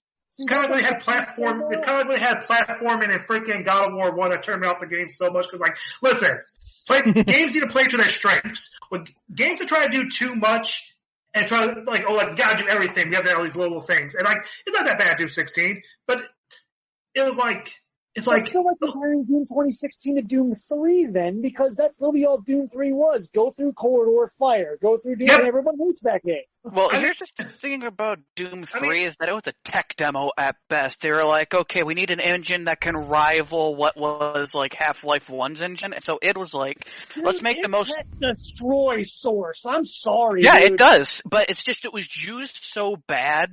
Like, the game that was played, people didn't want to play, and you know what's funny? People hated the engine. Is that there was a mod that was released like very shortly in the life cycle of Doom 3, and it was just porting Doom 1 into Doom 3, and it was actually really fun. Yeah, They did it in Doom 2016, right? Well, no, they made it where it was 3D map. Basically, they just put the whole entire map into it, updated it into its own textures. Not using like Doom 1's textures, you just said, let's recreate it using the tech engine of the time period and see how it plays, and it wasn't bad. To be fair, for most developers, IdTech 1 that Doom 3 was created was like a massive achievement for fucking PC gaming. Yeah. Like, that's why there's been tons of literature published on it, tons of reports published on it. IdTech, however, when they started, and Robert, I like the Vulkan API more with IdTech engine than I do like with the original. Yeah. I think the Vulkan API just feels much smoother to me. But this just comes to the legacy of what id Software is. They're a company that's always kind of pushed the PC tech boundaries a lot more than a lot of other countries. They came around with like Wolfenstein 3D, Doom 1, Doom 2, Doom 3, which had its own IdTech engine, and basically Doom 2016 and Doom Eternal, both games that are extremely solid and generally they don't crash constantly. It's like you're looking at a solid game that could probably run on most systems. Yeah, but you also got like the Wolfenstein games made by Machine Games that are great as well. And people didn't like the second one, and I'm not really sure why. Story. There's story elements of the game that people really didn't like about New Colossus. Yeah, if someone would think about it, it's also you spent a lot of the game like not being able to do the cool stuff. The wheelchair section people hated. Yeah, and to be fair, people play games like the previous Wolfenstein to feel powerful. They wanted to punch a Nazi. Yep, I mean that's what it is. Like sometimes games aren't even bad. Sometimes it's just that like, which is funny, funny when Germany censors the fucking game. Yeah. I mean, they really don't like seeing Nazis. They just act like they don't exist. Yeah, I mean, of course Nazis don't exist. They were all purged out of existence, wiped out. So that's the thing that really annoys me. Okay, so you guys don't like Doom Eternal. A lot of people don't like the game. I mean, I've actually never played it, so I don't even know. Well, I have I'm no going to bring up was kind of Darian disliking it. Yeah, I understand the main part of it. Feels like it's the same monotonous. It happens for me because for me, Doom, when I played it, like the original Dooms, it wasn't just about Twitch shooting, which is what Anthony loves about it. I also explored for secret passages to get more ammo and to get better weapons. And Internal does that, but they severely handicap it. They kind of handicap it, and they made it kind of a chore to grab all the secrets. Yeah, a lot of people don't like about it. I know the biggest argument people have said about the game is that there's just too much. Like, there's too much. They can't handle the fact that they got an ice grenade that they'll never use, or they have, like, this blood punch, which they'll never use. And it's like, I understand those specific people. Some people don't want to. Some people play Doom 2016 with just a super shotgun. You can do that. What's that enemy in Doom Eternal that people hate? He swings that axe and charges you. Marauder. Yeah, people fucking hate that. Even people that I love him. Hate that enemy. It breaks the difficulty curve of the entire game. I love for the fact that the Marauder exists, because there needs to be a game. If you can remember this game because you have that one enemy that you just hate, that means the mark of somewhat of a good game right there, like Doom 2. What was the most hated enemy in Doom 2? Archvile. Yeah, that sounds about right. That piece of shit, yeah. Everybody hated the Archvile. Now in Doom 2 Eternal, they don't show him up that much. Yeah, you could one-shot him with your sword. He's still a pain. He's very much not easy. None of the enemies are supposed to be easy. It's supposed to be that you can it's set up and take down almost, like that Tyrant or whatever, which is just the Cyber Demon. Hey, Robert, speaking of weird games, what did you think of Outer Wilds? Outer World or Outer Wild? Outer World. Whatever the fucking one is that's supposed to replace Fallout. Oh yeah, I still haven't played it yet. I played it. I've played it. I did a run where I was purely a good guy, melee good guy, and I'm right now going through a run where I'm just a pure psychopath killing everything in sight. The game allows you to play those both gameplay styles. What it does seem to follow is kind of got that what BioShock tried to feel was corporatism almost with how it feels like I work for this corporation or brand name that feeds me kind of feeling to it. And it's awkward, but it's got that weird charm that they had. Yeah, I had to explain parallel universes to. Oh, we heard. Yeah. You heard the whole thing, dude. I started talking over it, but the point was so the theory of quantum physics is like, we're going to be here for a moment. It was only a matter of time. But yeah, he apparently my sister was trying to tell him the whole. This is actually a topic in the podcast anyway, and that is the whole NASA discovering. Yeah, NASA discovering a parallel universe. I'm here to tell you, everyone, that's not what fucking happened. That's not what fucking. First of all, that's not what they said. And here's the thing: what the guy said to the reporter is, imagine if there's another universe where time goes backwards, because there's this theorem called CPT theorem. The T stands for time reversal. We use these concepts in order to analyze, systems of particles that are like tons of particles. As you do. And they got a signal that is, correlating to time reversal. That's all that was. It wasn't, we saw a literal separate universe. It's just literally typical shit, a reporter running with a headline. It's called false leading advertisement from the reporter, making you believe that's like, oh, literally. Wait, there is no instrument that can measure a different universe. We don't even know how to properly measure time, let alone another fucking universe. That's why when it comes to, say, scientific reports, social media and regular reporters have no right covering that. It should be coming from the Science Foundation itself. That's actually where it got bad. It was within science reporting. It was going through that too, and I was just like, why the fuck are these like? They don't normally mess up that bad. Normally they don't mess up that bad, but they did. That was something that really rubbed me really fucking weird when I saw it. I was like, no, double check that's not right.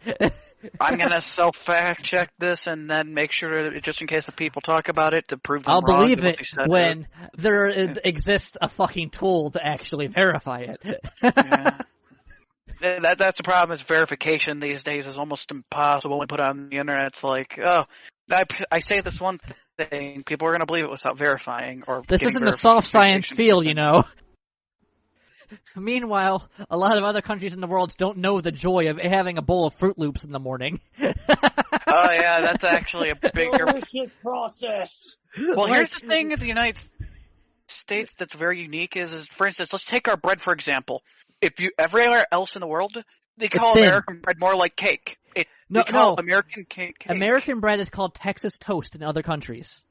I shit you not. What we call just regular fucking bread, they just call Texas toast. But it's like the amount of sugar we put in our bread is considered like 10 times the amount they put like in their. This is where I get countries. confused, Like, though. Other countries call bread that's sliced like American bread Texas toast, but then we have a brand that sells Texas toast, but that's just garlic fucking bread. What the fuck? Yeah. But actually, this even goes to another thing, and this actually is a fantastic example of like how another problem of like you get like how science, like people try to use scientific studies and try to use scientific studies and manipulate it to their advantage. The whole idea that, okay, so remember, I don't know about you, but when I was growing up, I was not talking about much about like how bad sugar is. It was always about fat. Fat is so trans bad. fat. Fat is everything. Trans fat, saturated fat, which most of the time, the way those either explained or they're like properly explained, the MSG, and like, in reality, the people, like those stuff, like all that advertisement propagating the studies that try to create a link between fat and obesity was propagated by companies that sold sugary products. In 2020, we realized that sugar has a very strong consistent correlation with obesity. And then it's like you bring up stuff like GMOs. It's like through the years, it's like some of that stuff not exactly the safest method, but at the it's same time, overblown. you would not have corn the way you do without them, though. Yeah. Like hybridization was like the earliest form of making genetically modified. That's actually a problem plants. I have with certain cultural circles is that, yes, certain GMOs can be bad, but some of them are actually fucking necessary. To be completely anti-GMO is on the path to being anti-science in a way, and it really annoys me. Like, I'm waiting for when I can get my pure protein packs just growing from the trees. Or, lab-grown steaks. Okay, if those actually taste good, I have no problem. They gotta taste good, though. Right. I just gotta season it right. We got really distracted from the point I wanted to talk about, and that is how Bethesda implements their game mechanics. Because it's more fun talking about this than talking about Bethesda anymore, because you're beating a dead horse. I mean, you gotta understand that, like, I kind of, like, bounced from Bethesda a while ago, so I'm not sure what to say besides, Bethesda uses like literally will not update they're basically making games on the same engine and almost as set quality that they've been using since like freaking Oblivion at least. Daggerfall. And yeah, you're right, Daggerfall. Effectively the same fucking mechanics since Daggerfall. Although, there are some clarifications to make. Daggerfall had the most features of any Elder Scrolls game. Yep. Skyrim has the least. I generally consider Skyrim has the worst features ever implemented because it's like, you're not specialized, you don't feel special, you can do almost everything. That's Fallout 4. Fallout 4 has... better when... Like, I could actually do a quest that did somehow involve me, no matter what. It's like, oh, hey, it's only this. Hey, I can help him up in the street, and somehow, hey, can you mount my help goods? Mount my help. Okay, Give me a sec. Can you mount my floor goods, sir? And it's like, okay, no problem. All of a sudden, somehow I'm in the freaking tunnels fighting dark elves or something. I'm like, how does everything always turn into me having to murder everything? But that's fun, kind of, though. I'm going to talk about the pros and cons of every Daggerfall. single quest just about. It's all. Skyrim was like what do people like about Elder Scrolls? Exploration, multiple various quests, assassination, stealth, all that kind of stuff. Killing chicken. No, it's killing. Yeah, they're like, no, kill. We did put all this time animating these finishing blows just so people aren't killing nonstop. Yeah. I'm going to talk about pros and cons about Daggerfall for a moment. Yes. So let's talk about some pros. It had a lot of good gameplay mechanics that some of which just never made a return. One of which is basically a fan favorite, and that was the wagon. Where basically you have a shit ton of storage that you just place outside the fucking dungeon, and you just dump everything in it, go back in, just keep doing that. Go back into town, sell some shit, eventually you get a house. You get that shit. And then you had the loitering system. You could actually go to court. You even got to have your own funeral. Much of these things never found their way back into the fucking series afterwards. But then, you also had some problems. diseases were so fucking common. It's so fucking easy to get a disease. Literally, in the second dungeon, you can get a fucking disease just because you got bit by a spider in the wrong way. And then, you got sepsis. over half the classes are unplayable. Their ways of fixing Daggerfall is to remove mechanics. And so we got Morrowind. Morrowind has a lot of skills, but they took out a lot of the disease mechanics that you had. You don't get the wagon mechanic, but you do get some form of fast travel, but you gotta pay for it. Yep. It's kind of... The combat's based off of a die system. Yeah, that's, like, deplorably bad. Yeah. And then the DLC is even worse. I mean, DLC has fucking enemies that have insta-kill weapons. An enemy could have a dagger of, like, paralysis and can keep you in a permanent loop and just kill your character that way. And then you keep looking at the history of what they continuously do. Same thing happens in Oblivion. Oblivion, almost all of, like, the disease shit's basically fucking been removed. It's basically most of the skills have been removed. They reworked magic. They took out, that's another feature that was in both Daggerfall and Morrowind, spellcrafting. Oblivion is just like, yeah, fuck you. And then they made a DLC in Oblivion, I'm pretty sure. Yeah, the DLC, that's also another thing they started in Oblivion, is start segmenting stupid shit into DLC. Horse armor. I mean, everyone remembers horse armor. But Robert, one of the best DLC ever made is Oblivion's fucking Shivering Eye. True. By video game standards, I just think Blood and Wine is better if you're going to take best DLC, but... We're talking about very different generations. Yes. Yeah, I know, but it's like... And then the trend of removing gameplay continues into Skyrim.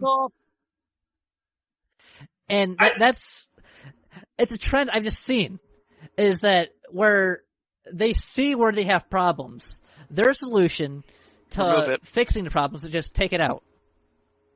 Like, for instance, first of all, Arena, what'd you start as? You pick your class, that's what you're going to have strengths, you're going to have weaknesses. Some of the classes are unplayable because the weaknesses are so great. So what do? They remove maybe some of the classes that are bad. Daggerfall, they kept almost the same thing. Morrowind, they had classes in there, but then they started kind of changing classes. up. Yep, I'll be back.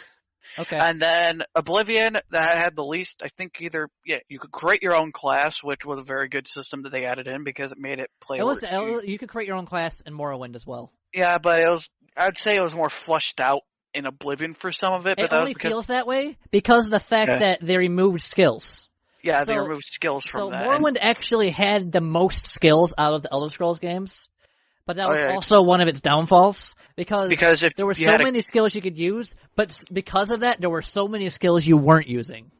Like, for instance, alchemy was extremely broken, because if you made a bunch of potions of minor intelligence, you drank them all up, immediately switched to making other potions, you could break the game economy-wise and just have over millions of gold. And the skill problem is actually something that carried over to Bethesda's interpretation of Fallout. One thing you should have noticed in any number of playthroughs of Fallout 3 is that Bethesda's implementation of the skills was not complete. There were a lot of conditions in which you weren't utilizing all of what you should have been utilizing for the skill, or certain skills you just went a good majority of the game not using. And that's where, the concept of builds really came in. For instance, what was it? Small guns, speech, and lockpick. Those are like the three main skills everybody picked. That's all they did in Fallout 3. Then, like, the second most if you're going to take anything else, was medicine, because that just increased your stim pack heal rate. That was it. Yep. And so their way of, fixing that dilemma, fixing the fact that their skills were not properly implemented, is they took skills out entirely. Yeah. And so they replaced them with perks. In Fallout 4, you don't have any skills. I actually have taken the time to look at the perks and the entire perk tree in Fallout 4. It does entirely replace everything that you could do with the skills in Fallout 3, as far as I can tell. Every perk, they're basically there. All the skill descriptions are basically there. They just reworked how it works. However, there is no forward. They did not improve on the system. They just found a different way to restate it. And that is a common theme I've noticed with Bethesda, is that instead of improving on the mechanic, they either take things out or restate the mechanic. They noobify it. Which, that is another take on it. That's a term. Yeah, as I view it from what they wanted to do is that they wanted to... Because the skill system was easily the most broken thing in all Fallout games. Even in, like, one... If you could make the game like a cakewalk if you just leveled up one of your skills. Like, I can't remember which skill it was in the early game, but you can completely break it. So they wanted to swap to the pure perk because you also could level cap your skill seal. Which, from a gameplay perspective, honestly, Fallout 4 and Skyrim are the most playable of their series. Oh, yeah. A new person standpoint. They haven't had the problem of the aging process. Though, as I see with Fallout 4 in specific, is that what's going to make it age not as well is probably just the difficulty. It's probably the worst thing about the game is Bethesda doesn't know how to do difficulty scaling. Just say add more health. That's one.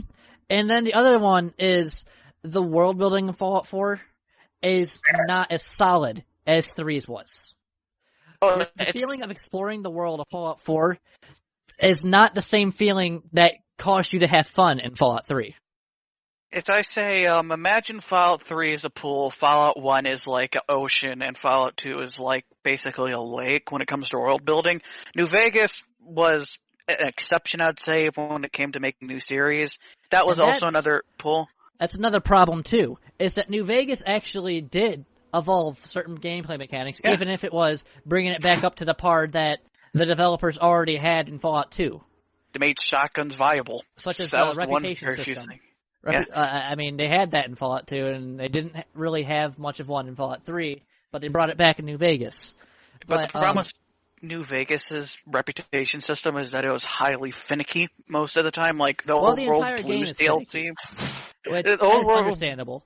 Yeah, the Old World Blues DLC would completely break the reputation system more than once. Like, it was something to do with traveling the big mountain back and all that. And there is one thing I don't quite understand as much about the difference in development between Fallout 3 and Fallout New Vegas. What some people don't know exactly. No, it's not just that. The Fallout New Vegas did really catch the classic Fallout feel really fucking good. Fallout 3 didn't do it as well, and it's kind of weird that it didn't, because the fact that a lot of the people that were on Bethesda's team for developing Fallout 3 were a lot of the people from the original Fallout development team, but for some reason, they didn't do as well as capturing a feel as when they were doing New Vegas. I don't understand how that happened. I think it's because one's Eastern, one's Western. I would expect in the Fallout games that if I'm on the East Coast, I would get a different feel from the West Coast. Like the West Coast, you have Western, like, you can make it all spaghetti western-y, you can make it desolate in a desert. When you're in the East Coast and you're full of, like, say, buildings everywhere, you're not going to get the same feeling from it. And one of my biggest problems with Fallout 76, by the way, is a problem that I have with a completely different fucking game.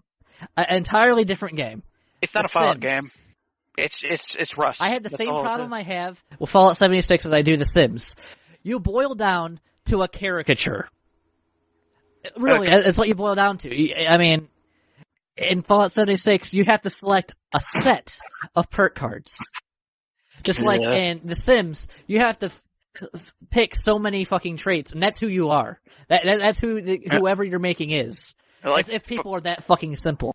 Like, for instance, Fallout New Vegas had secret trophies, secret awards for if you did things in a certain method, you get free perks from doing certain things. Like, it just really...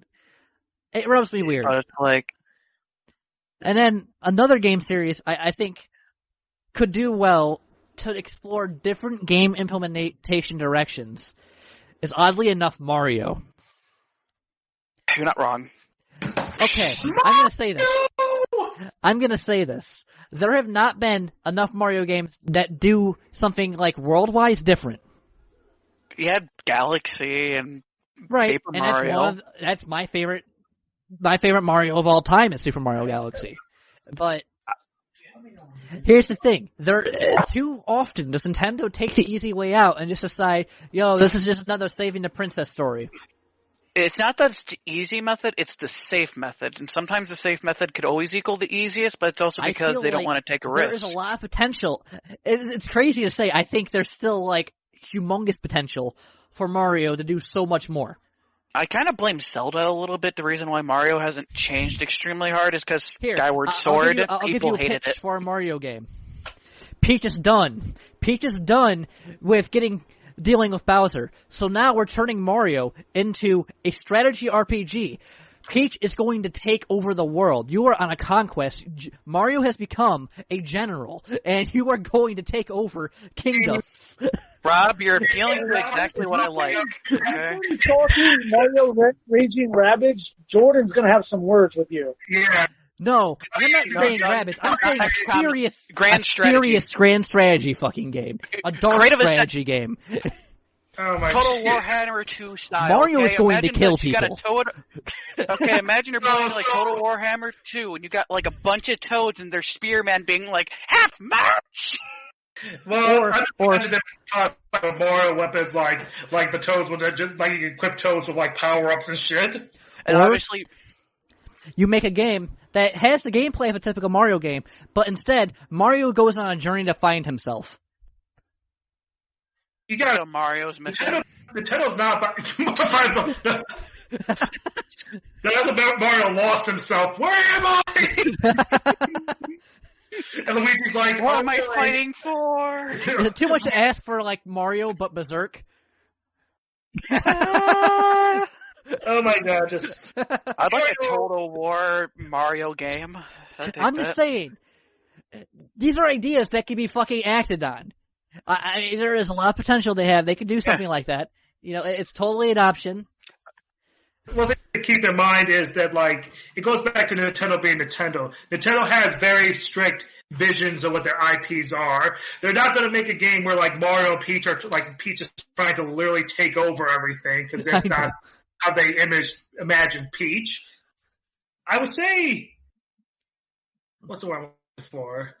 If anything, out of all of Mario's, actual, not Mario's, all Nintendo's actual, IPs, Mario's the one that they tend to, even though they do the most, genre stuff with, they even change up, certain gameplay aspects a lot, just look at from, Mario 64 to Sunshine to Galaxy and whatnot, or even, early Mario games. It's always the same tone, almost. Yeah, yes, they have a certain tone. The game, even though you're, trying to save the Peach, it's almost it's very family, not even just family friendly, but it's fun, it's goofy, it's about this funny. World. It's funny because Paper Mario does not have the same tone. Oh, yes. The Thousand Year Door is completely different tonal-wise than anything else. But that's also because Paper Mario is now canonically a different universe completely. Right. Mario is a different Mario from actual Mario. Yeah, Paper Mario is literally a different universe. You know what? They could make a very much more serious game. They make a Waluigi game. They make Nintendo won't put him in Smash. They ain't gonna do that. No, man. You make a Waluigi game and you're making a Muso. Dynasty Warriors it, man. No, Drakengard won it. Have a weird baby ending. Here's the funny thing. Well, Nintendo seems so with Mario, Nintendo has very clear tones. Zelda actually kind of changes from game to game a little bit.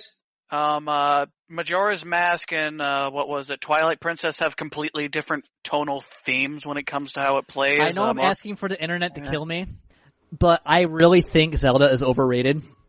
It is. I would say a little bit. Link to the Past I consider is the best Zelda game, though. And yeah, I agree with that. But I kind of like Breath of the Wild. You have a game series that has literally dozens of entries. Just saying Zelda itself is overrated isn't really accurate. It's it'd be better to point specific eras or game types. Because I'll be honest, I've played most of them. And the thing of the matter is, it doesn't really retain me too much. Nothing really makes it seem special to me. That's more a very hard person to please as far as games go. I've noticed, especially in the last couple of years. Oh, you think he's hard? Well, you don't count. You don't think VNs are games. Anyway,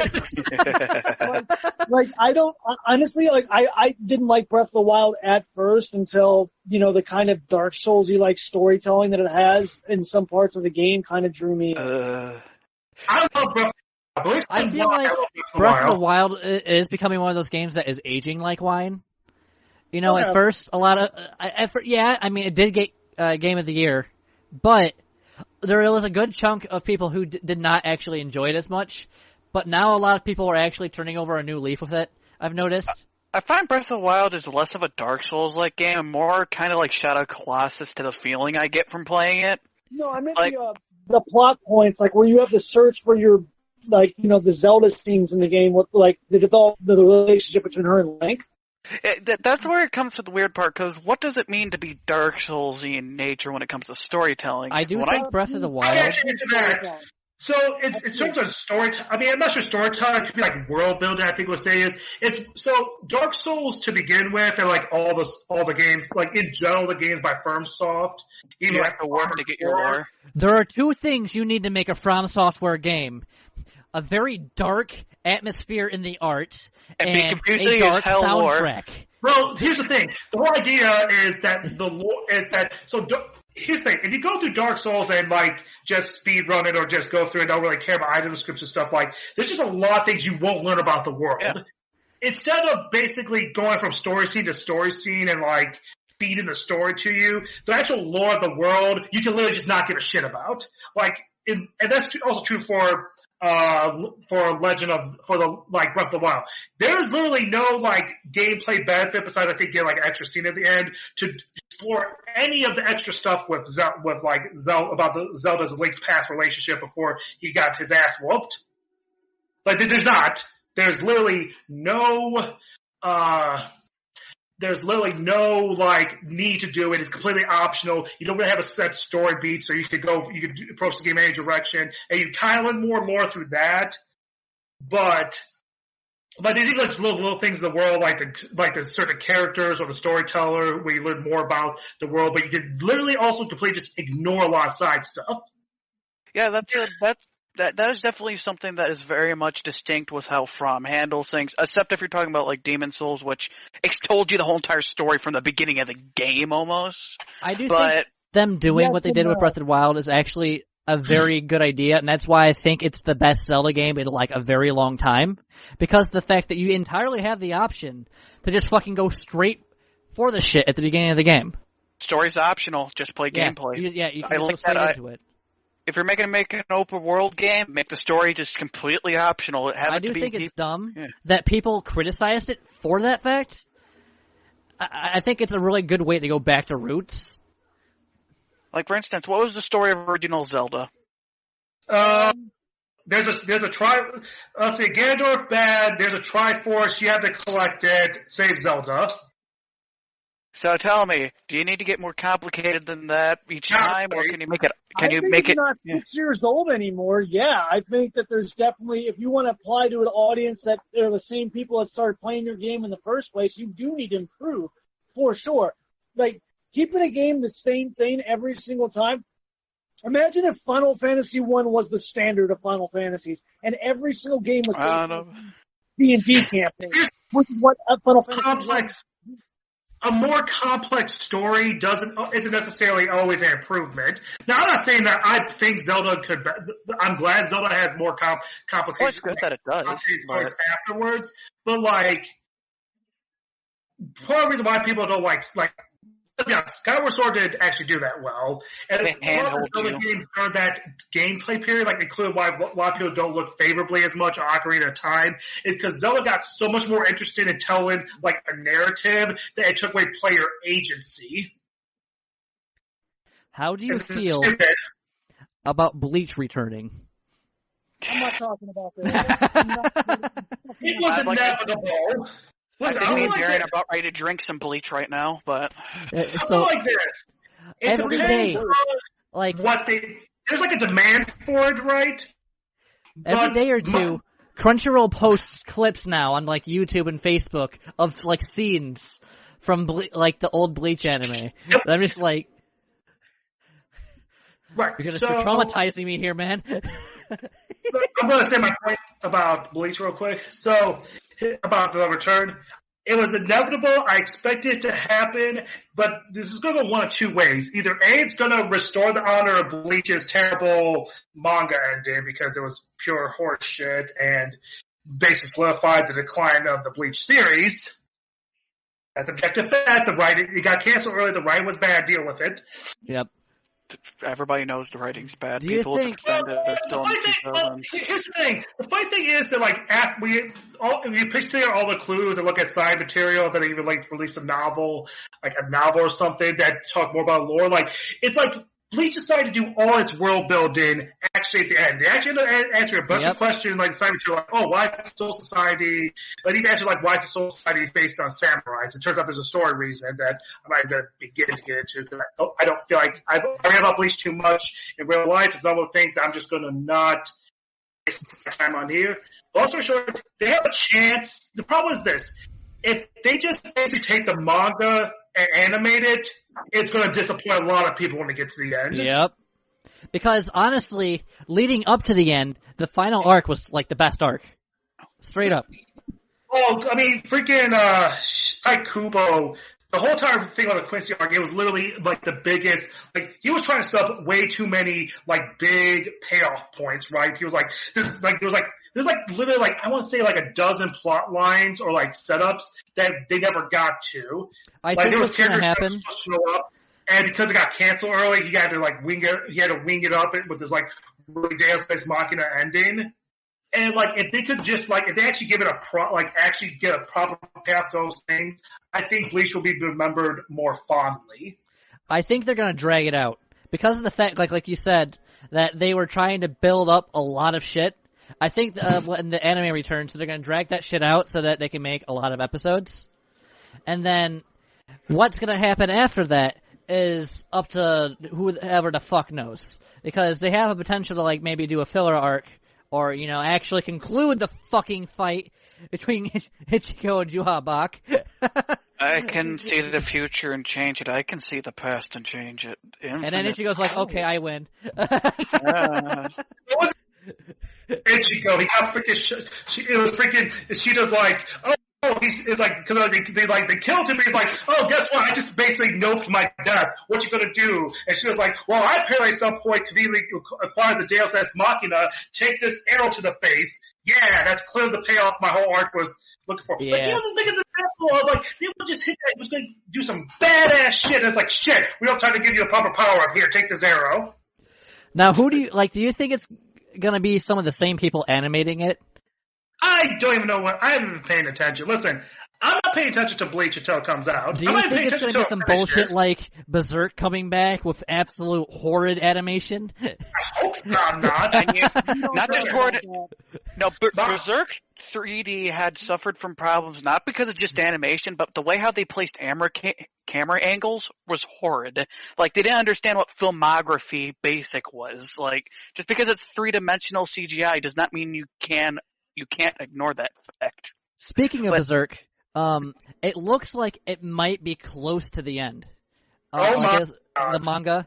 Yeah, because I've read the latest chapter, and there's a little thing. I'm not really going to spoil much, but it's basically the idea that Casca is no longer, retarded Casca. She's conscious.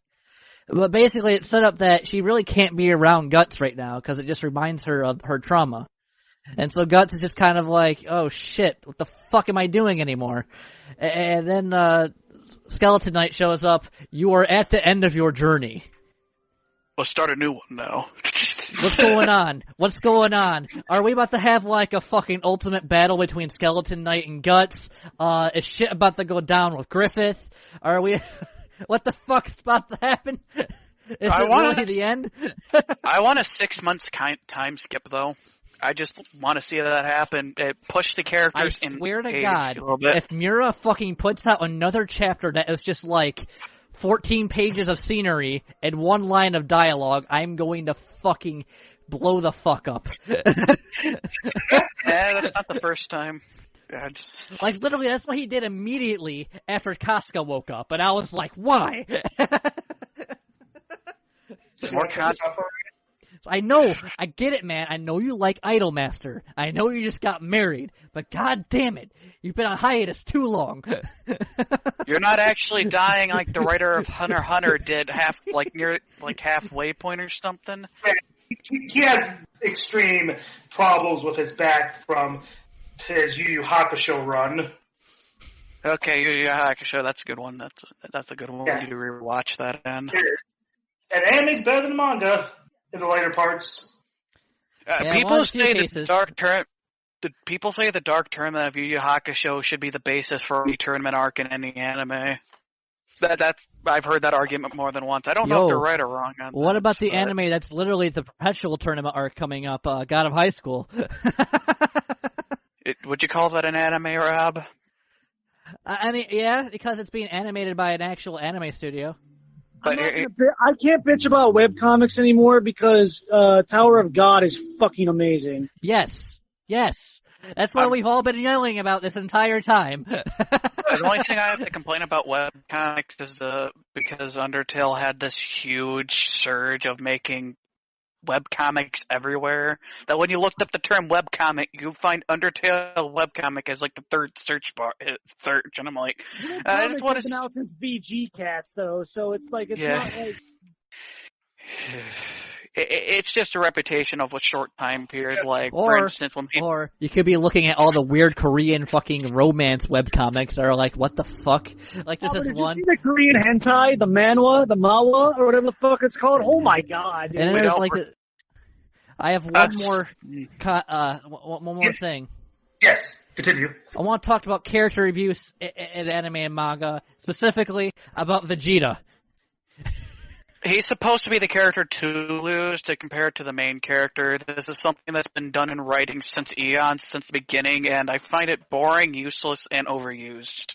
I mean, obviously, Vegeta wins everything as he is the hottest wife, right? Okay, that is a point. However, he is the one who has been beat up the fucking most. Straight the fuck up. Here's the thing, like, it's very tough to cover for, but like, and it's probably just the fact that, Dragon Ball's been going on for too fucking long.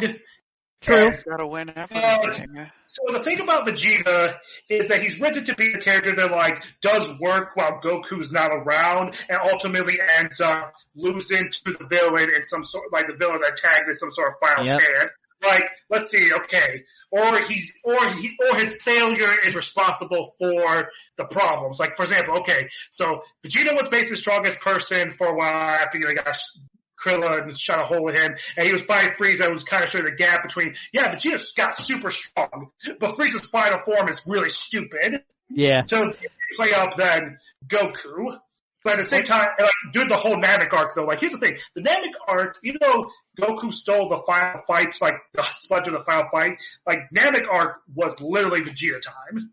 Straight up. Like, yes, it was. After the Namek arc, literally, the entirety of Vegeta's experience in Dragon Ball has been, I work the hardest, and I get beat the hardest, but I get no victory. It's also just that. So what I understand about Vegeta is he's almost like, here's the funny thing. Vegeta might actually almost be like a subversion. Like, I don't like to use the term subversion, but like this subversion, but like almost like a weird point of like, think about it. Vegeta's like the hardest worker in Dragon Ball, but Dragon Ball is not just about training hard. Yeah, It's not just about training. Yeah, Tien and Vegeta are like two of the hardest working characters. But the thing about Dragon Ball is not about just training hard. It's about training smart. It's about quality of training. Or stealing as many moves as possible. Yep, and Vegeta's actual problem is that until literally Super, he refused to be trained by anyone. Yep. While Goku's like, oh shit, stuff, teach me real quick. Like, you know how many teachers Goku actually had? Let's see, he had Gohan from before Dragon Ball. He learned from Master Roshi. He learned stuff from Korin. He got trained by Kami and Popo. And then trained by King Kai. Then learned some bullshit in another planet. And then and then he trained in Otherworld. Like, Goku's always doing new forms of training and learning new techniques from people. While Vegeta's like, I'm going to be creative. This kind of goes like Vegeta's pride issue. In Super, he has really learned from. Not only has he had Whis, but in the recent arc in the manga, he went to Yard Rat and he learned the spirit training techniques. Yeah. And that is where it really just I might get really fucking pissed because of the fact because the current fucking opponent, Moro, his ability is the fucking drain life energy. What does Vegeta learn on Yard Rat? The ability to fucking make you spit that energy back out. He literally has the fucking technique to win, and it looks like they're really just trying to find a way for him not to win. And it's bullshit. Because Goku's gotta win 100% of the time, because that's what the fans like. Okay, I like Goku. I mean, it's hard not to, but he has had enough. He's had enough wins. We need to give one to Vegeta, damn it. He has fucking suffered so much, and we're just going to continue abusing him because it's fun. Vegeta's beaten Goku more in a one-on-one fight than Goku has beaten him. Yep, I mean, in fact, let's just even say something about Goku. So even though we just talk about Goku's all the wins, do you know Goku's actual, like, I guess, like, the main antagonist, his amount of actual, like, 1v1 wins is literally just Frieza. Yeah. Which is, like, it's really funny to think about. Like, Raditz, he needed to literally just hold Raditz so Piccolo could shoot a beam through both of them. Like, he had to die to take this guy out. Vegeta actually was whooping the fuck out of him. In fact, even if he did transform, Vegeta still probably would have won because Goku had to basically kill himself just to match Vegeta's power. And then he became ape, and he was literally going to die if Krillin and Gohan didn't come there. Which part of like the Vegeta fight because it was still back with like it was a team effort to take down big baddies. I don't know, does the Ginyu Force count for Goku a little bit there, since he did take on, like, a couple of those guys? Yes, those are wins. I'm talking about, like, when I talk about big wins, I'm talking about, I guess, the main antagonist. Main antagonist, okay. Yeah, if we're talking wins, Goku has a ton. In that regard, Vegeta and Goku both get a lot of wins against non-main antagonists. The problem Vegeta never had a big boss antagonist win. At best, he gets second. He gets the second. He gets a second one, or the third one, or he gets to fight them earlier for him beat his ass first. Like, like Vegeta first goes even against Frieza, then gets his ass kicked, then he gets stronger. But typically, if Vegeta gets a win, he usually finds a way to throw it out. Yep. Yep. Or like, when Vegeta was going to kill Frieza in the Super, but then Frieza's like, I'm just going to blow up the fucking planet in a split second because apparently Vegeta took too long. I want them to give Vegeta something. Just something. At least one. I think one. The worst Vegeta ever was the Majin Buu saga where they made his sacrifice completely pointless. Yeah. The sacrifice was like the crowning achievement of Vegeta's character arc where he finally decides that, hey, I'm okay with not being a genocidal, murdering alien. I'm live with a family, be okay with this. And then it's like, oh, wait, Majin Buu, at some point they started writing villains with just like Vegeta. So it's like, wow, I could come back if you destroy my single atom. And Boo's just like, I would just keep coming back because I'm basically made of bubblegum. At least characters of Dragon Ball don't live in the bastard universe. I think Kenshiro could still beat him. You think Kenshiro could beat Bastard? Yes. I think that's a stalemate. I'm not sure if, because Bastard's pretty fucking overpowered. Unless they know Hokuto Shiken too, as long as somebody has a normal body, like human body that has pressure points and stuff, Kenshiro can kill them because it's not about strength. The biggest problem is Kenshiro can never lose, he can only stalemate. That's how it works. Nobody can actually defeat him. It's always like either he wins or it's a stalemate with most fights. Listen, Hokuto Shiken, always remember, no matter what happens, Hokuto Shiken has a 5,000-year history, and this allows him to do blank. Like, Hokuto Shiken has a 5,000-year history. Therefore, I have a technique that allows me to breathe poison. Also a technique that allows me to supersede physical space. And a technique that allows me to steal techniques from the afterlife. Yeah, right. This is why, at the very least, most fights of Ken versus anyone are stalemates. Like stand battles, like Jotaro versus Kenshiro, Jotaro just can't get hit. That's just simple as that. But almost the whole fight there. Do you think? Okay, because of the weird position that stands exist in the JoJo universe, do you think Ken could obtain powers from stands by going into the spirit realm?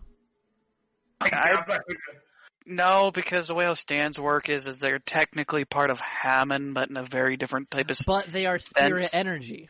They are spirit Hammond, which can basically only represents to one person. That's why it's the rule of a stand can only harm a stand. So what you're saying is Kenshiro needs to learn how to punch with the power of the sun. Well, no, because he tried doing that. Joseph tried doing that in part 3, and it just doesn't work against stands. It needs to be specifically spirit Hammond in specific. And that's what I was saying. That's why I was asking whether or not if Ken could tunnel through using the spirit realm to obtain stand techniques. He could probably obtain a stand, but I don't know if a technique is For specific. example, do you think he could steal the techniques from the world? Time stop? Technique. I'm pretty sure that's just literally ability. Yeah, that's not a technique. That's ability. I'd say. I mean, that's just silly. I mean, it's not like Kenshiro Star Platinum, where like apparently as long as Jotaro gets pissed off enough, his stand will allow him to do anything. Like, I'm not even talking about Over Heaven or any shit like that. And Over Heaven specifically, you have to collect all the parts Most of Jesus. broken fucking stand bullshit. It's supposed to be. I don't even want to talk about Eyes of Heaven. I like the fact that it gives you a different ending for part 3, and that's all I care about. Everybody cares about that. It's like, here's this ending where no one died. That made everyone happy. Makes part 4 extremely easy. Right? I just imagine it like... Maybe Polnareff won't be in a wheelchair.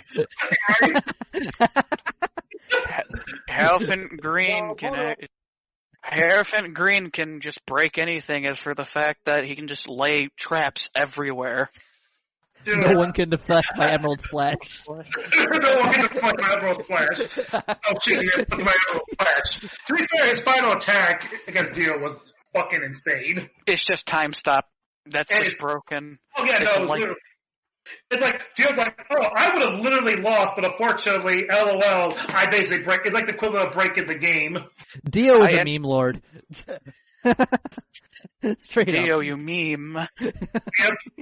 So, okay, Dio is literally okay, you understand, Dio is such a fucking troll that he was literally stopping time and moving Polnareff back steps. Running up and down the stairs, too. Probably giggling the whole entire time. Do you actually understand that, like, we actually start thinking how that scene played from Dio's perspective? He was literally stopping time, walked out, moved Polnareff back down the steps, and then went back up. That was no fucking walk. Remember, his time stop is only a few seconds, so he had to fucking book it down them fucking steps. JoJo seconds. That means a minute or two. Right? It would be hilarious if, like, at some point, like, Dio looks like, I mean, he's a vampire, so he wouldn't really get that tired, but, like, he looks a little winded after, like, doing this so many times. It's like, well, I have literally just been, like, sprinted up and down stairs as fast as I possibly can. Good thing he's a vampire. Fucking, you can see the sweat dripping down his face. I don't get. Do vampires in JoJo sweat? I think they do. No, yes and no. Don't. Like, I don't actually know. Like, I think if they want to, like, they can sweat if they want to. Yeah. Like, for instance, Dio can technically has eye lasers and frozen, like, he can freeze things, but he has to choose to do it. He doesn't do it in part 3 because that'd be too powerful. Yes. But Also, I think if I remember correctly, it's also because he still can't use like, technically Dio physically is weaker than he was in part 1 because he has Jonathan's body. So, like, I think his part also probably he can't even do the eye lasers yet because I'm pretty sure Jonathan's body was actually forcefully still fitting against Dio at some points. That's why. Yeah, and Jonathan was a Hammond user, which, I mean, I can't fucking say it. Hammond. But Hammond user. God, fuck. Shit.